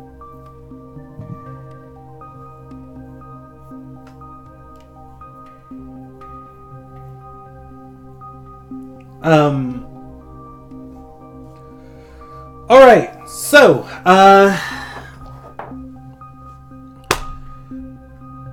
Oro is going to hug Father A for a moment, grab Mero by the arm in like one of those forearm shakes, grab him and bring him in close, and say, "Thank you for telling me. I'll bring her back." And he's going to look to Weston and say, and point up to Ariana, or not Ariana, to the keep, and says, "Your charge is the magnate. Keep an eye on that Tolls woman." Weston is going to nod and say, "Yes, my lord." And Oro heads off. Weston is going to start cleaning up the training yard. What does the party want to do? Talk to the High Council. Yeah. At least I do. Alright. A part of me does want to go. Well, now wouldn't be the best time to go. Yeah, Mero's gonna go to the High Council area and also kind of keep a nose out for anybody who, while constantly looking at the other trinkets for the people who has to bear this bad news too.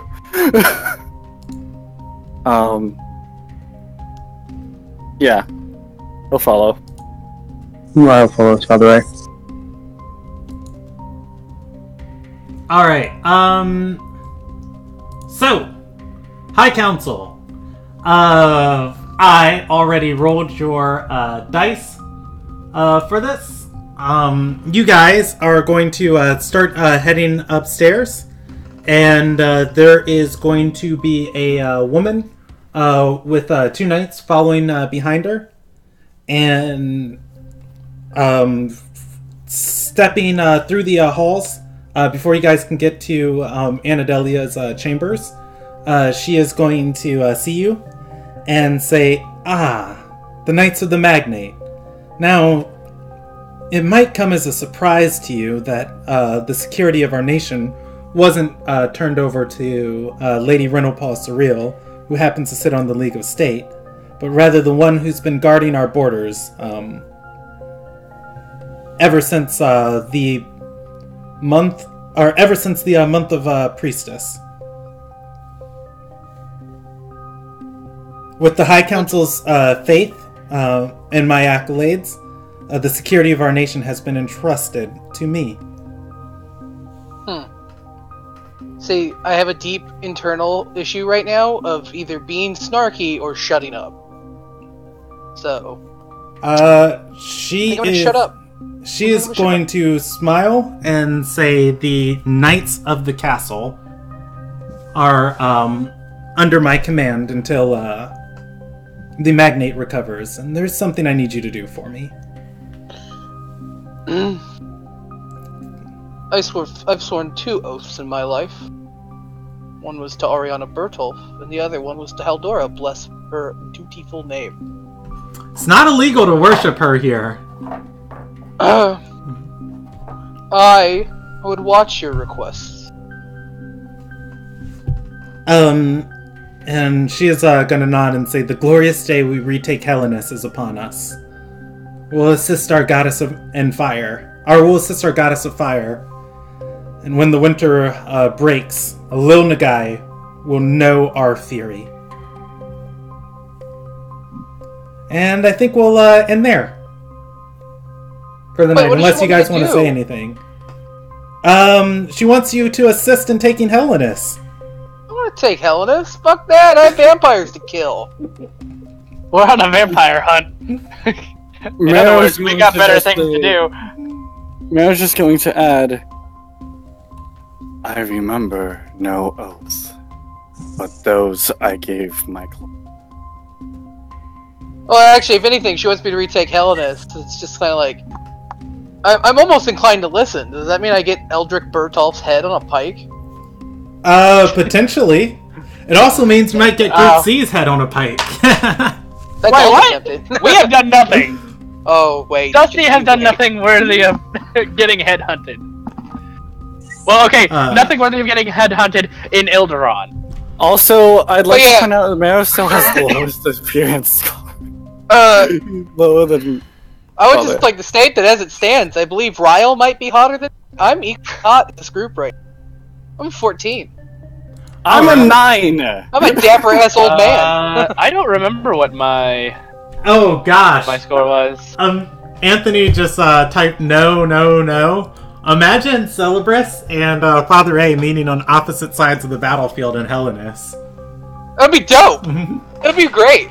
You know, we'll charge, and it'll be like, smash, smash, smash, and then we'll like turn to punch each other, and it'll be like, Celebris? Anderson? Mero, Moonbeam! It's like... Alma, vampiric touch! Draining the life. Like Celebris crunches in Ardorian, I crunch in a little Nagian, what's up? Then I crunch in Ardorian, he crunches in a little Nagian, and it's just like, let's fucking do it, boys! Let's get the old band back together. You know where Eldrick Bertolf is? We can pile drive him. Let's pile drive him. So, anyways, she formally requests the Hellenis thing. No, she said the day we... Oh, are you responding to it? You can, and then we'll end on that. Are you asking me to take Hellenis? Because I'm gonna hold up the foot lantern. I have a far more pressing concern with vampires in our capital. And we'll end there. And she's gonna grimace at that, like, ew, what is that magma foot thing? Yeah, look, whatever. Vampire foot, you like it? Alright. So, I'm going to give experience for the Joseph fight, divided amongst 4, because at no point did you... Well, I don't know. Octavian Marrow did technically absorb 2 uses of his ability, and that ability counts for part of his CR. I'll divide it amongst 5. I was gonna say, at no point did you guys... Can we divide it amongst 4 because she's turned on us and is evil now? Well, no, she did a lot of damage with her Scorching Ray, though. Yeah, no, she did. She did more damage than I did. I don't know. I was just on full support that battle. The problem with that is that I was charmed for most because nobody smacked me besides him. Well, what are they supposed to do? Break the grapple and go smack you? No, Joseph. No, because the octagon, baby. Yeah. Because mistake will never be made again. I don't know. Maybe I should have smacked you first instead of trying to incapacitate you. Because that was basically what I was trying to do to begin with. It's like, I don't want him going feral. And you are now knocked out until I say so. Right? Like, Joseph stepped up. So your plan, quite literally, was to put me out of the fight and not even be a use in terms of helping you. Well, see, here's the thing. If he incapacitated you, that was 100% you would stop, helping Joseph. If he hit you, there's another chance you could fail to save. Here's the problem, though. Yeah, no. I have a high wisdom score. Well, I'll link the spell. But anyways, the other one you wouldn't have had to save against. But I'm gonna do experience for tonight. You didn't give us combat either we didn't get the dwarf and the. Oh, we didn't get the dwarf and the bird, did we? No. Yeah, no. All right. No, I actually don't know where I am on XP because I did not write it down like an idiot. Nice. Yeah, I didn't give you EXP for last session because we were gonna do it all together. That is good to know. Where is Renalta's Siege? Halith of Passage's Word. So where would Alma's XP be at, let's just say, base 11? Where's my player's handbook? There it is. So I'm just gonna I'm gonna assume that when Alma came in, he was just at flat 11? Yes. No, he was at, well, here's what we'll do, because he was supposed to be at 10. Well, like before adding... Yeah, Marrow... Well, no, I was told 11. Yeah, that's what I'm saying. Give me a second. I'm telling you guys this right now. So, Marrow is at 11. Alma's at 11. Rael, did you roll him up to 11 or 10? 10. Okay, 10. And then Father A, is he at 11 or 12? 11. Okay, 11. And Octavia... I'm like 10k away from... Octavia is level 10. So... It'd be much closer if I had missed that one session. Yeah, let's see. 67,000. I'm being at flat 11 is 85,000. Okay, at 85,000? Okay. 85,000 is flat 11. Okay, so you guys stay at base 11. Because right, so I will just assume I'm at 85,000 and then add from there. Well, I have mine recorded, and I am still technically level 10, not 11 yet. When you get your long rest, you'll get the benefits of it. Let's see, 2, 14... This is basically 2 sessions worth of XP. Yeah. 4 is 5... Okay, so, that is combat experience, and I will move that aside, and let's do session experience. Let's see. What is combat experience? I'm gonna give it to you all together. So combat experience is basically XP that we got for killing enemies. Yeah. Okay. Storyline moments. Ariana went through with her plan. She is injured and recovering. The High Council has taken over Artaserai. 3 out of 4 of them are evil. Anadelia is literally your only hope. Also, I'm gonna give you guys minor experience for figuring out that Arter plans to punch through the the wall at Hellenis and into the countryside of Ililnagai for the first time, taking the war out of their country and into Ililnagai's.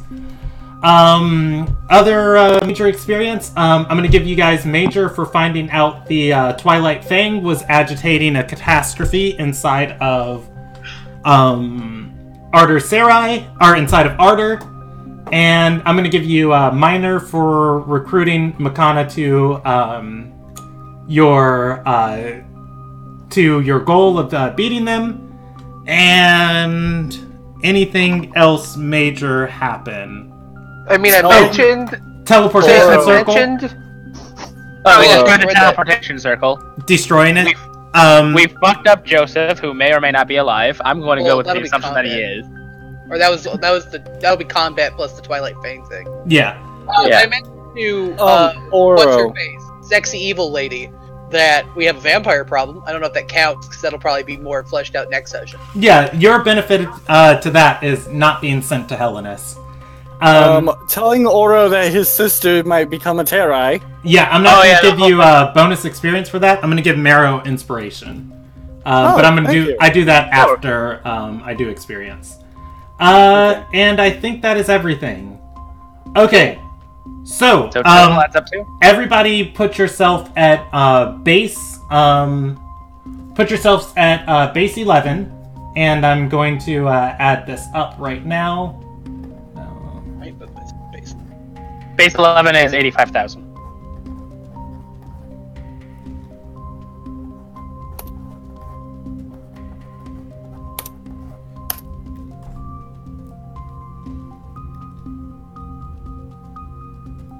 So if you could just give us 25,000, I'd appreciate that. Just 25,000 experience flat? Okay. 25, because that gets you to level 12. That gets you much over 12. You'd only need 15k. Oh, did I do math wrong? I did math wrong. Yes, you do math wrong. Okay, so,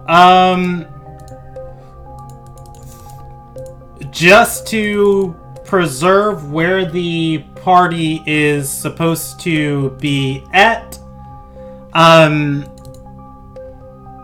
going to give 7,930 experience to Marrow and Father Anderson. Everybody else gets 5,930. That's Rael and me. Alma, yes. What was again? 5,900 and what? 30. And then for Meru, I'm gonna give inspiration for role-playing being charmed well, and your moment with Oro. Same thing with Father Anderson, inspiration for role-playing well, and your moment with Oro. Good way to roll that persuasion check. I was gonna say, he can be persuaded out of not smacking you guys with the, with the hilt of it, or sheath of his sword, and then, the hug. I was just like, gosh, it's so much better than words. So I moved the DC down from 16 to 12. Oh, good. I still made it, though. Go me. Yeah, you made it. Rocking a -2 on that persuasion check, and I still passed. Anyways, though, your guys' next session is going to be on the 23rd. I'm probably going to have another player in this group with you guys by then. I will talk to him and see if he wants to join after the next set of the story, or if he wants to join next session. Thank you guys for playing, and we will officially end there tonight.